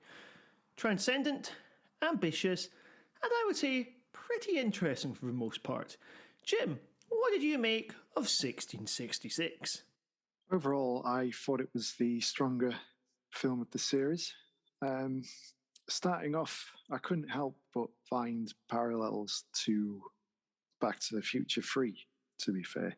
The way you've got sort of previous players playing different generations of the families and so on. That was a neat twist.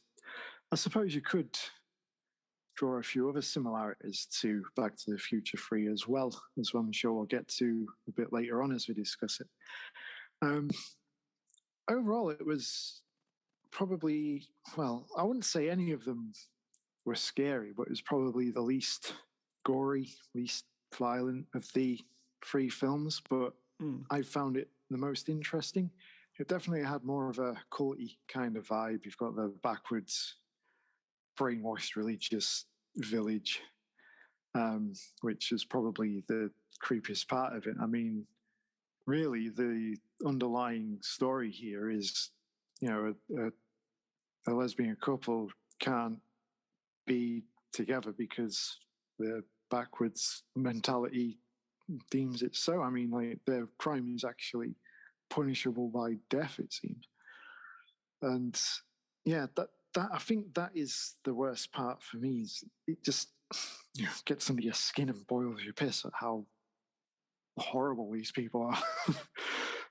But yeah, I mean, that's the good portion of the film. And then we, you know, obviously as things go on, we find out more about, you know, where the witch comes from, how the caves are formed underneath Union, what is to become Shady Side and Sunnyvale, and finding out who the witch is. And, you know, that was a pretty good reveal, to be fair, because the character in this one was probably the better character up until you find out who they are. I mean, Solomon was great. I could have just sat there and watched him for ages. You know, the way he felt like I guess a white knight in some cases, and then just to have that completely flip on its head, it's like, okay, so we're going this way, are we? Yeah, like the reveal that the goods are bad. I think with that, the fact they literally say that. I think like with the reveal of Solomon. So part of me really didn't like that at first. I was like, the witch is being sidelined for a third time. It turns out she's not even the fucking witch, right? But at the same time, it was. I think you're right about what it said about the real evil we're seeing here, which is the prejudice of the townsfolks. You know, the townsfolks immediately scapegoating the two of them, and we also see with Sarah. Her kind of internalizing some of this homophobia, you know, with her like, did I start this? And I think there's something really interesting about the scapegoating aspect, the way of like, all right, well, we've got small town paranoia, no one really knows what's going on, blame the gays, essentially, is what we're doing. Yeah. And, you know, the way that it's a sexually embarrassed man who kicks the entire thing off. Oh, she's turned me down, so I'm gonna try and get her killed here. Like, he knows exactly what he's doing here. Yeah, so scorned white guys yet again going to extremes. So yeah, like at first I wasn't a fan of her not being the proper villain behind it all, but then I think it made a much more powerful statement by doing that. Because as an audience, we buy into her as a villain, just like the characters there do. And then, you know, when they are able to effectively draw a parallel relationship with her own relationship, and then, hey, what we're seeing here is Dina and Sam getting together at the end. You have a bit where they kiss in front of Sam's parents earlier on in the series. It now just takes on more significance, this nice cathartic moment that we're seeing because we watch these same characters from hundreds of years prior, the same actors playing them. Like, that's the other thing. I think they could have had more fun with the same cast members being used, a bit more obvious contrasts here. And up until the reveal, I did think having another good there was maybe a little bit too Back to the Future free for me. But I suppose the characters aren't literally meant to look like that because it's a perspective piece. Either that or was a hell of a lot of inbreeding going on in Shadyside. But at the same time, I liked not so much what he was saying about the characters, but I guess what he was saying about the community. Yeah, and to be honest, underneath all that hair and beard, I didn't actually realise that Solomon was playing the same guy who was the sheriff from the other films. So, I was blissfully unaware of that until about halfway through. I was like, yeah. Yeah, even at the very beginning where you've got Sarah walking through the village and there's Ziggy, there's the girl whose head went through the bread slicer. So you have got all that anyway. So there is that kind of, again, Back to the Future style descendant sort of look to it. Again, it's something that you get over pretty much immediately. It's not of any detriment to the overall story, because I think it's strong enough to carry itself anyway. Steph, what do you make of this one? Well, what first hits me is the sort of the eclectic mix of accents. It was a bad Irish accent. Yeah, there was a mixture in there, weren't there?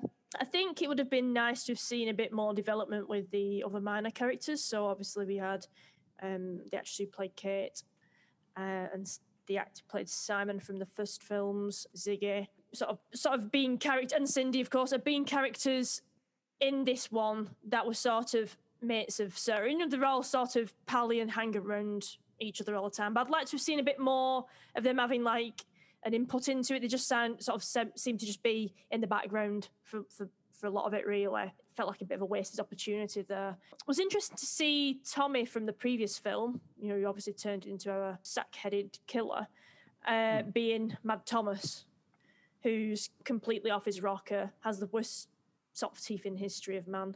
Clearly an alcoholic, and just one who just seems quite a Bible basher when it seemed to suit him to point the finger at people who are sinning, and obviously is one of the main instigators of the sort of uprising against Seraphia. So yeah, it's certainly an interesting sort of approach what they did with it. I did not like it. I thought it was how it sort of played out and how the village started then wanting answers to why the pastor had gone off his rocker, and then them pointing the finger at Sarah and obviously the girlfriend. I forget what the name of the character is in that. I think it's Hannah.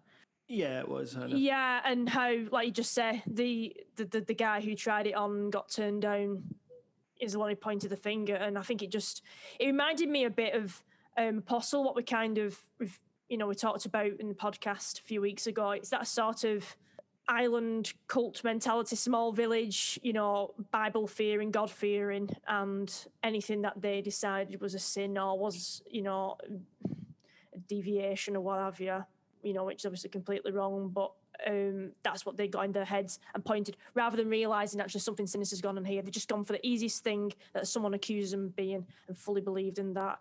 And it was interesting to see how that sort of played out, and you really felt for Sarah's character. And it's this film where we realise actually everything up to this point's not been the truth. And I thought, actually, going into this, the whole thing with Sarah cut off her hand and cursed the entire village, I thought, this is not going to be that. This is going to show that actually Sarah was the good guy, or good girl, should we say, and that somebody else is behind it. Solomon's change in sort of character. Because I was with Jimmy here, I quite liked him as a character at the beginning. That sort of swap and change was quite interesting to see how it played out, and I thought it was interesting with the book. Although that whole thing with the book with the widow in the woods, because I believe that Solomon killed her before Sarah went to him. Is that right? Yeah, around that. So I think, did she tell him about it prior to him killing her? Because I thought, oh, he's gone afterwards, but I'm not sure now. When I was watching the film, I'm pretty sure that it looked like he'd gone after she'd gone visiting her, because it was him who'd spotted Sarah and Hannah kissing. Of course. So how the hell did he know about this book and everything else? So that was kind of like, have they dropped the ball here in terms of, have they messed up? You know, a bit like the whole plot thread before of, oh, the killers are only after the person who's touched the corpse, the bones or what have you, but then conveniently will kill anybody else who's like a character in a scene, like a policeman or you know, the Kate and Simon and things like that. So I thought, have they kind of dropped the ball there? Because how would he know, or does he just know that she's a witch doctor type woman of the woods who's probably into spells and stuff, which seems quite commonplace, but to know that there was something in that book where he could do a deal with the devil. But no, it was interesting. It had more going for it in terms of a story than the first one, I believe, but I think I might have liked the first one better. So I'd probably say it's my least favourite of the three, because in a way the characters just seemed a bit more all over the place in this one, a bit more, and maybe underutilised in certain areas. I thought it was shocking that Seraphia's brother, what happened to him and all the other kids, I thought that was pretty impressive. I didn't see that coming. I neither did they. Oh, God, Did they. But oh, we've got them on tonight, haven't we? We've got them rolling. We're going to hell. But that church scene was cracking. I just the build up to it, and then you see Solomon slowly walking through it, and then you realise as the camera very slowly allows you to see what's happened. It was just probably the creepiest part of the entire series, I think, was that moment. Yeah, I'd agree with that. The production values were good too. I mean, whilst everyone had a hell of a lot of makeup on for the era, which again, it's a perspective piece, I'm okay with that. The sets looked amazing once again. Very impressive. Part of me was wondering, could 1666 have benefited from being 20 minutes longer, and then 1994 Part 2 also being 20 minutes longer, so you've got two separate films? Because part of me wanted to see a little bit more of a world building. You know, we've got this area, Union, which is how the two different towns started up. And I wanted to see a bit more of this kind of fallout, you know, a bit more of the relationship going on here. But at the same time, I mean, that more says just how good the world building was in the previous films for me to want to see more of that in this one. Well, personally, I think we probably saw enough, because we've had a lot of the lore established over the previous two films as well. We've had explanations on what people think are happening, what they think they need to do, what's been going on, but then we actually see it firsthand. And I think we see enough, to be honest. I mean, personally, I think this was the stronger entry of the three. I enjoyed it immensely. I mean, that may be because it ties up the loose ends as well, and, you know, puts a nice cap onto the series. But I think it was just, you know, it was absolutely fine the amount of time it covers in 1666 before we head back to 94. Did you guys prefer the 1666 section or the part 2 of 1994? Personally, I thought it lost something towards the end. It annoyed me that the entire way they beat good is because of him making a stupid mistake. Him running towards the very thing that will kill him at the end of the movie. I was like, no! It's another instance where the villain seems relatively underpowered by the end of it. Although I did love the conflict with Dina, and when Sam is obviously possessed, gets her in the corridors. That was really claustrophobic. In fact, actually, the other really good fight scene or actiony scene, I should say, is bit where Sarah's being attacked and gets her hand cut off earlier on in the film. I think those bits, like, it was again the series doing violence in a way that is not enjoyable, and I think that's a good thing. Yeah, and the way it debunks all the myths and the legends that have come before it as well, to it being a reveal that actually all that's going on is just cops being cops, you know. The anti-establishment part of it again.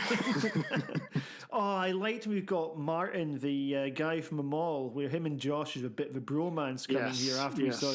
That was a good little callback to, you know, he gives him his business card in the first one while he's in the police station for getting him out of the handcuffs. And they rope him in for the finale. I mean, it was a good finale. Again, I think it harks back to that kids on an adventure sort of vibe rather than a horror film. So, again, somewhere between it, you know, where they're kids in that sort of era, and I don't know, the Goonies. Or the Lost Boys, which of course you can listen to our podcast of The Lost Boys. So I think it was episode 3 or something. Yes. I liked when you see them preparing for the show down at the mall. You know, it handled the characters' anxieties well, and, you know, really built the confrontation up. I think it's just the confrontation itself was a bit of a letdown, but all the stuff that was around it really worked for me. Like the last 10 minutes, surprisingly emotional. You know, it unites all that's bad in Shadyside. We see all the dead characters getting a tribute. It made you feel nostalgic for a film you saw like a day before. You know, that was an achievement. I really liked it. I think it's been interesting as well how they've kind of done this film where I watched it as they released it, you know, on each weekend, so it was a week between them for me. I think it's really interesting premise that I'd be interested in seeing that done again. Maybe, did you say Fear Street's like a big series like Goosebumps were? Yeah, I think there's like 60 of these or something. Oh gosh, maybe there's sort of like ones out there that they could do that with. I mean, I don't really know because I've not read them, but yeah, I wouldn't be against seeing something done like this again. You know, if the films would carry on and have a big sort of storyline. Obviously not jumping backwards and forwards, because I suppose that can only be done once with this film in particular, and the story requiring it being jumping from 3 different times. But yeah, I'd totally be into seeing like a story in 3 parts told over several weeks, maybe. Well, man, it's a TV series then, I suppose, but you know what I mean. Yeah, the idea's got a lot of potential. Director, she was saying that, like, you know, for her, she'd like to see a kind of an MCU style thing with horror films, you know, where you could have these sort of standalone films coming out that actually all are linked to each other. You know, where you could go, okay, well, we'll bring back Ziggy from this film who can, like, hang out with our new characters or something. We know one thing about Shadyside, and this gets confirmed at the end when, of all things, it's a book that's being taken away in the mid-credit sequence. We know that Shadyside probably isn't going to get a whole lot less shitty. So, yeah, we've seen like a really good story here, but I think there's got a lot more of a story to tell. You know, like while we've got this curse that seems to be behind people going Raj, we can also assume that's not the only thing that's gone bad in Vista. We can assume that not every killing is going to be related to that. So I think there's so much more room for expansion, and I'd love to see that. I mean, even that's the latest it's set is depressingly nearly 30 years ago now.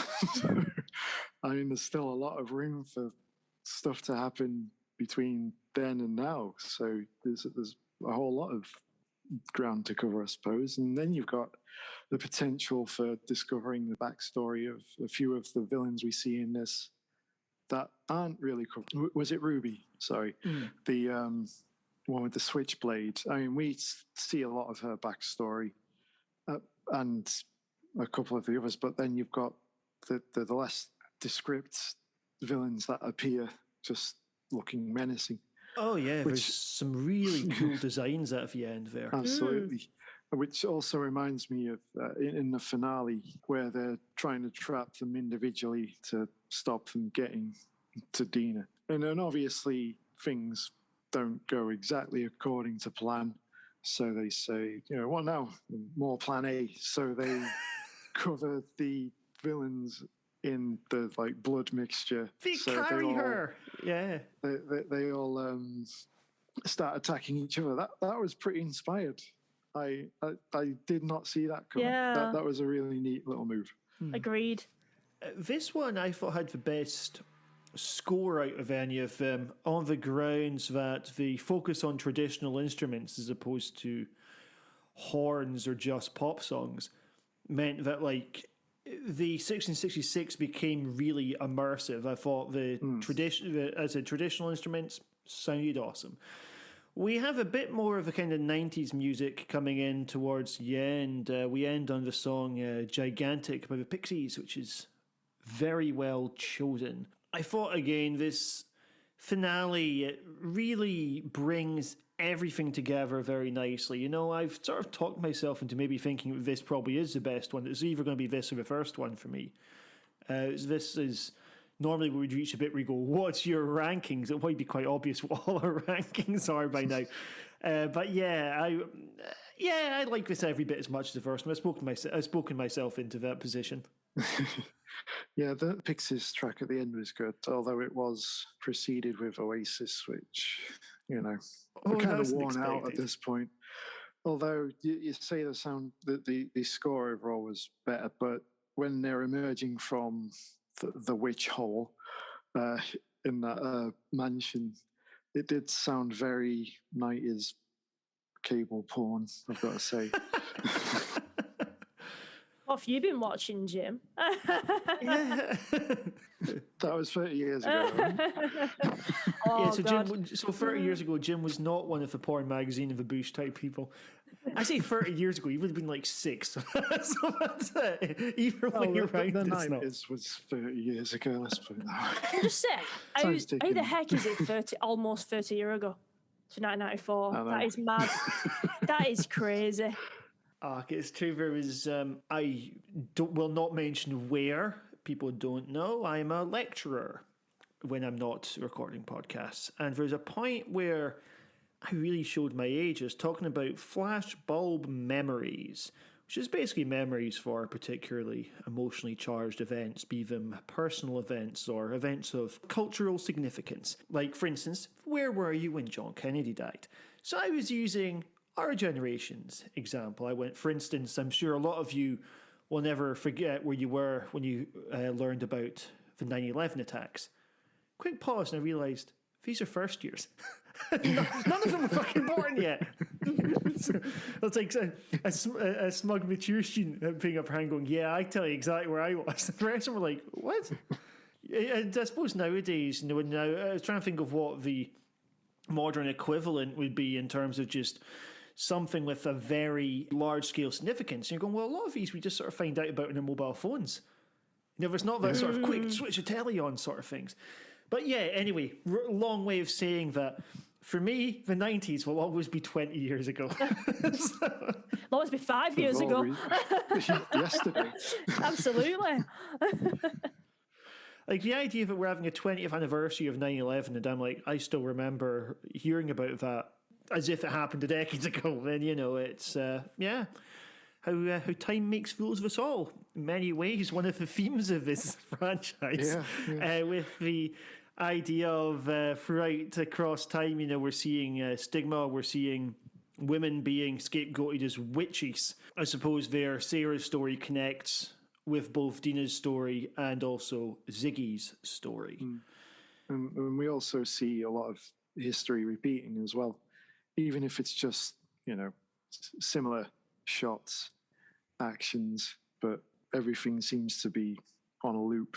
There's a lot about relationships and people's personal commitments to each other in this. Like, it's really sad when Sarah's taking the blame to protect Hannah, but really anchoring this thing with 3 relationships. And you go, okay, you've got Dina and Sam. We see the dynamic played out, not in a romantic relationship, but with Cindy and Ziggy, we're seeing a kind of similar dynamic of the negative one and the the one who isn't, the one who's like, I want to get away from Shadyside, or like you can never leave Shadyside. And then we're sort of seeing like the all the young people like having their mead and doing drugs in the forest, and then ultimately being punished for this, or only being punished for having a good time here. Yeah, I think there's something really, really quite sort of powerful about the ignorance of the past being juxtaposed with some of the attitudes that we're still seeing, and also just some of the behaviours. It's rare to see a horror franchise that's almost entirely held together by a cast of women in it. I don't think I can think of either a black final girl in the previous movie where we've got a predominantly white cast, or a final girl who's also a lesbian. And this film does. I mean, maybe she's bisexual. We don't know one way or the other. I guess we don't know one way or the other. But the point being that the films are really doing quite a lot with representation there, and it's something that I think would be quite fondly remembered for decades from now. And yet, it's still harking back to old slasher traditions throughout. So, you know what? Just talking about this has made me really appreciate it more. So, thanks, guys. Yeah, it does. As I say, there is an overall fondness that I feel in the same way I look back at the horror films I watched growing up. It has that kind of aura to it. And while we maybe do lose some of the fun with the period horror at the start here, you're also like, well, given the subject matter, it doesn't need to be fun here. And, if this is the serious thing that's created this entire curse, then, maybe we do need to have an hour where it takes itself more seriously.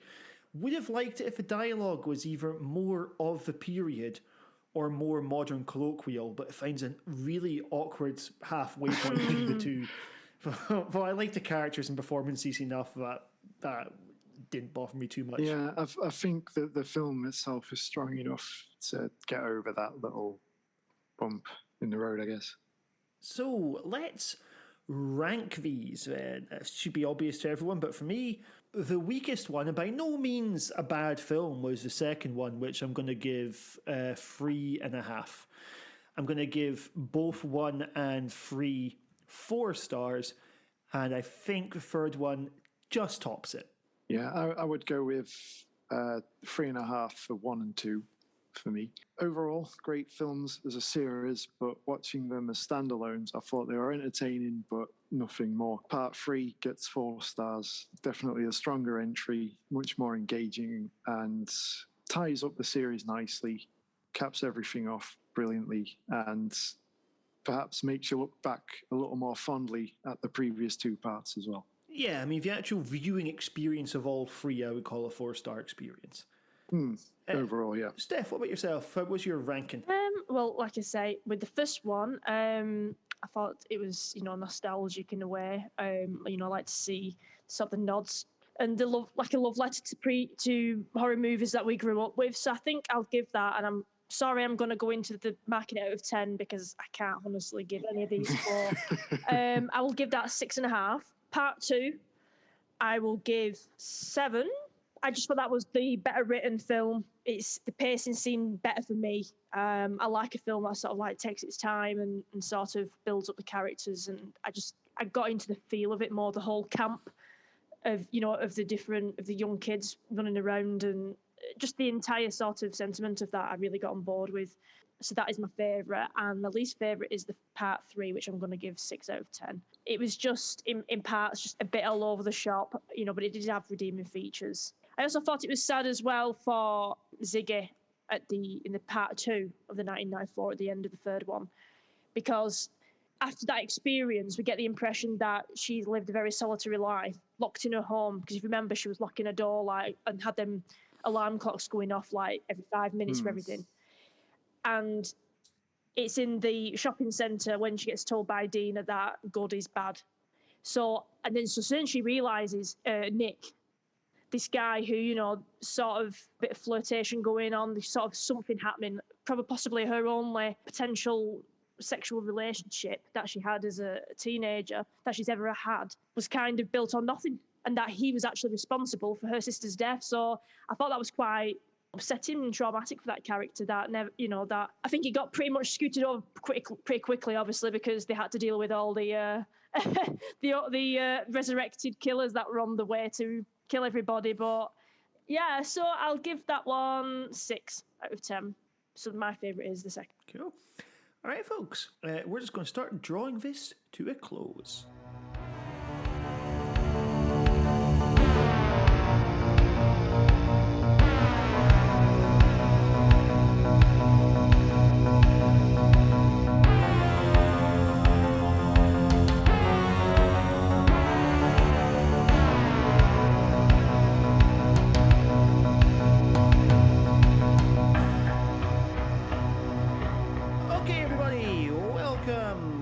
Now, we always finish off with a list, and today is no exception.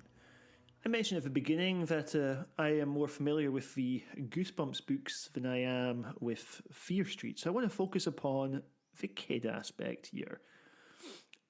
Jim, Steph, I have got the 13 best scary movies for kids aged between 7 and 12. This is for entertainment.directtv.com. What do you reckon is on their list of scary movies for kids, again, between 7 and 12? And there's some pretty good stuff on this list. This list, by the way, was made in 2020. Nicholas Roeg's The Witches. That's what I'm saying. Get The Witches on there. Angelica Houston. Come on. Give it me. The Witches is on there. Yes. Good call. I'm gonna might be a long shot, but Joe Dante's The Hole. The Hole is not on there. Probably pushing that age bracket a little bit. The Gate. The Gate is not on there, no. Hocus Pocus. Would Gremlins? Gremlins, absolutely. Gremlins on there. Hocus Pocus is actually not on there, which surprises me. There's one of these that I don't think you could really call a horror film on here. But think about, what did you guys grow up on? Again, it's I guess when you're talking about appropriate for kids, quite a few like old school adventure movies could qualify as that. I mean, Raiders of the Lost Ark would have had elements of horror in it. We're missing the most obvious one, guys. Ghostbusters! Yes, Ghostbusters is on there, and stroke Ghostbusters 2. Yeah, again, like I wouldn't quantify that as a horror film too, but even as a kid, it wasn't scary. I just loved it because Ghostbusters was ace when I was a kid. So. Beetlejuice. Beetlejuice is, yes, it's on there. Nightmare Before Christmas. Night Before Christmas? No, it isn't. I'll tell you what is on here, right? So, your first one, now these aren't in any real order here. It actually might be alphabetical. It is alphabetical, but they're not in order of quality. Arachnophobia is the first one. Oh, yes. Oh, yeah. That scared me as a kid, absolutely. That was creepy as fuck. So it's Venezuelan spiders, and we've got Jeff Daniels and John Goodman together. Beetlejuice is next. Now this one, not Nightmare Before Christmas, but the same director. It's Coraline. Yeah. I adored that movie. I thought it was brilliant. That is a great film. My little one hates it. It scares her so much.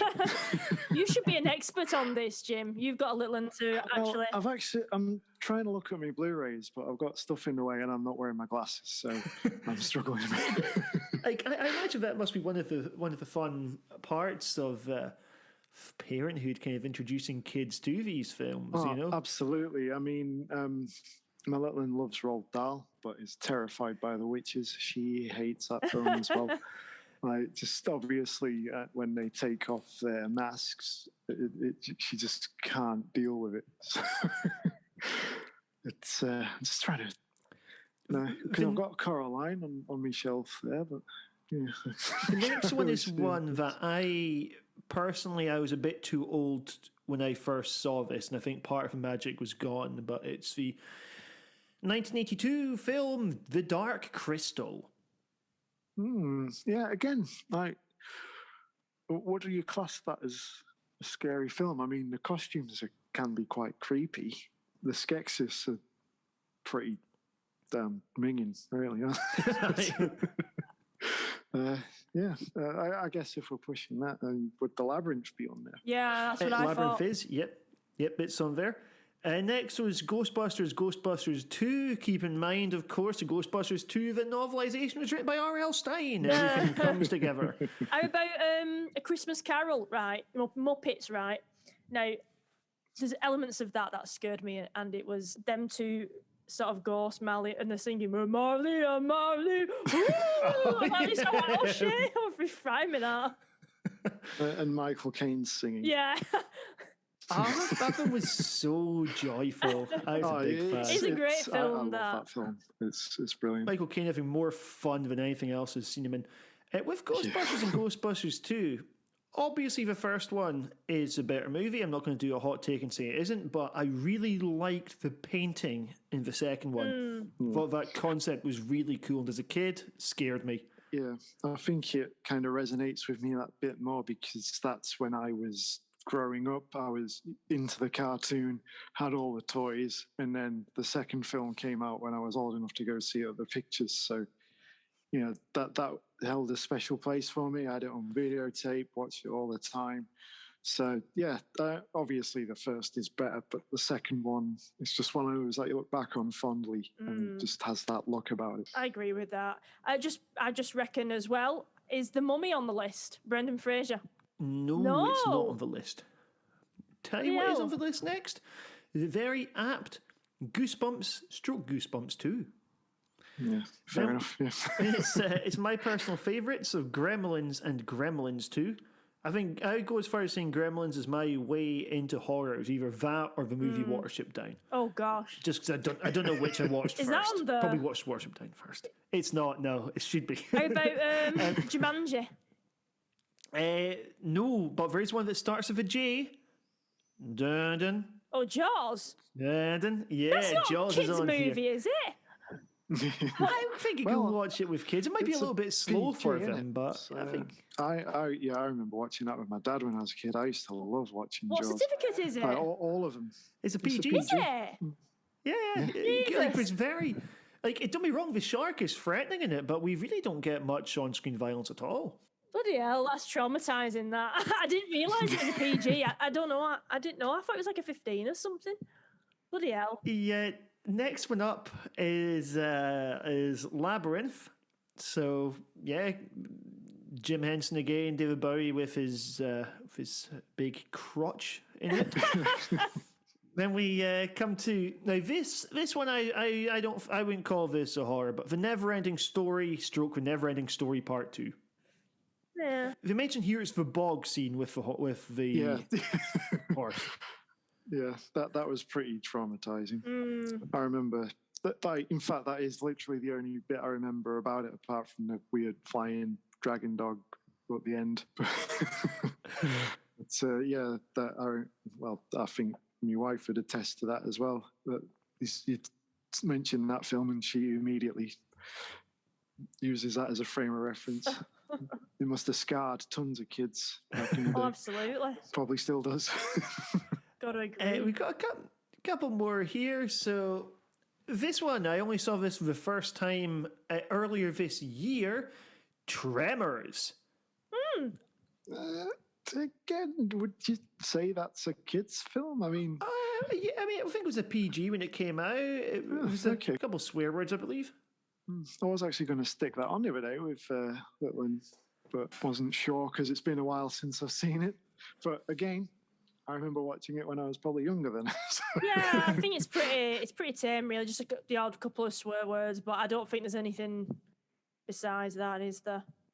Hey, is Wizard of Oz on there? Oh, yes, it's on there. That's his guest remaining ones. But yeah, with Tremors, I think it really impressed me about that was the bromance in it was so well done. You just want to hang around with these guys in the truck for hours.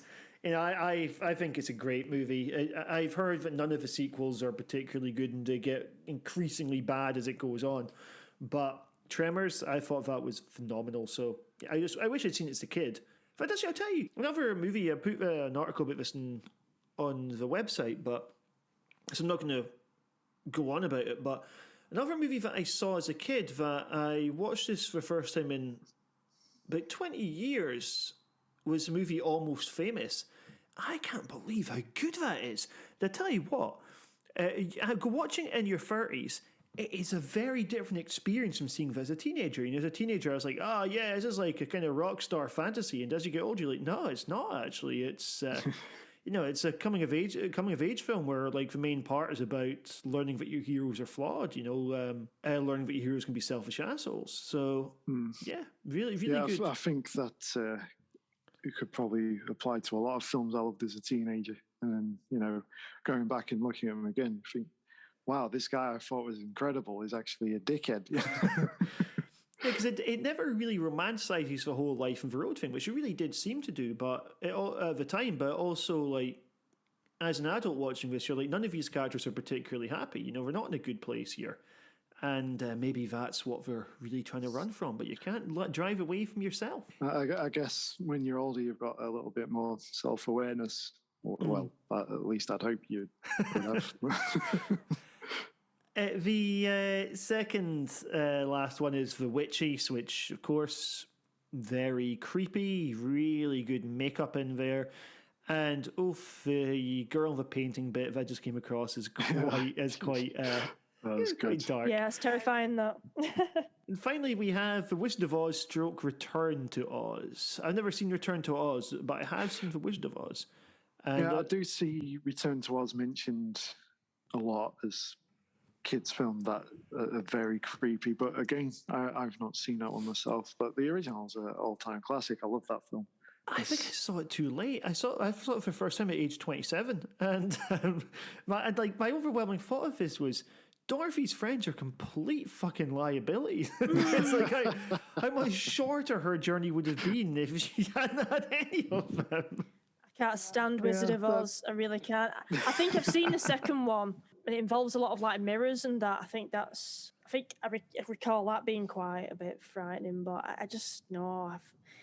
I remember once, I think it was for a high school assignment or something, and me and a few friends rented it and put it on, and I was just like, I just wanted to run out of the house after 10 minutes because I absolutely hated it. It was like, this is going to be an endurance test. I just can't stand it. Just makes my skin boil for some reason. I believe that we are finally getting a movie of Wicked coming up. I think it's one of those things that's just been in production hell for a long time. I have seen the show of Wicked. Really good. Some phenomenal special effects, and of course the song Defying Gravity and the Because I Knew You one. Superb. Musicals as films I tend not to enjoy that much. Like with the live experience, there's something nice about knowing that you don't want this to happen, I'll add, but any actor could fuck the whole thing up, right? Because there's something about the live aspect that just makes it seem really quite thrilling. And, where you're seeing like stage magic and that, like, ooh, a big dragon waving its head around. But we're not horror cult musicals, so I'm going to shut up about that. Folks, you guys got any other films you want to cite that did not make that list of super scary kids' films? As I mentioned before, there's the Joe Dante film, which apparently only got released in America recently. It came out over here about 10 years ago. Oh, do you know why that happened? I assume it was just finding a distributor for it. But yeah, I remember going to the cinema to see it because it was during the height of the 3D craze. Yeah, I think we still get those films occasionally, but it was pitched as the whole 3D, and it was a pretty decent experience. But the film overall is cracking. It is pretty creepy. I mean, I think it was 12A, but there's some surprisingly graphic stuff in there, and anything with a tiny creepy clown is going to be pretty scary. So, but yeah, I mean, it's pretty much classic Joe Dante, really. Okay. Good as well. Everyone, you've heard that recommendation as well. Go out there and watch The Hole, which will be a very different. You guys remember the Keira Knightley film, The Hole, where which is why I mentioned the director. That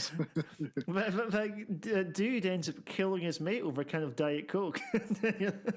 Well, you've just mentioned, just going off a side subject then, It. Would that have not have made it? That you've got that.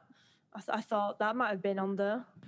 I mean, I guess maybe kids weren't a target audience, but I saw it. I remember it vividly, actually. I was at a sleepover, and I couldn't have been much older than 10, maybe 11, and that was absolutely terrifying. I agree that I don't think I wouldn't count it. A lot of kids watched it, but I wouldn't count it as a family film. Yeah, I like bits like the clown on the hole. I think was probably too scary for children. Although there were some really good bits in that. Like obviously the new films I think are superior tellings of the story, although none of them stack up to the book, of course. But the like looking at the pictures coming to life and stuff, the blood in the sink. Some of it was just really well done. Like the fact that the imagery from that still sticks with me like about 25 years after I watched it. Absolutely. Even the bit in the hospital where you see Pennywise in the moon and then he's got a dog's head and stuff like that. That stuff really freaked me out as a kid. It was really effective. I think that with this focus on kids, I think it's time for all of us to go to bed. Not with each other, that's and also physically impossible. But thank you all very much for listening in. This has been the return of the Horror Cult Films Podcast. We hope to be back with you again at some point in the near future for the Stephen King one that we occasionally go, oh, it's coming up. Well, it really is coming up. All there is to say is a huge thank you very much for listening. Wherever you are, we wish you a fond farewell. See you, folks. Bye. See you later.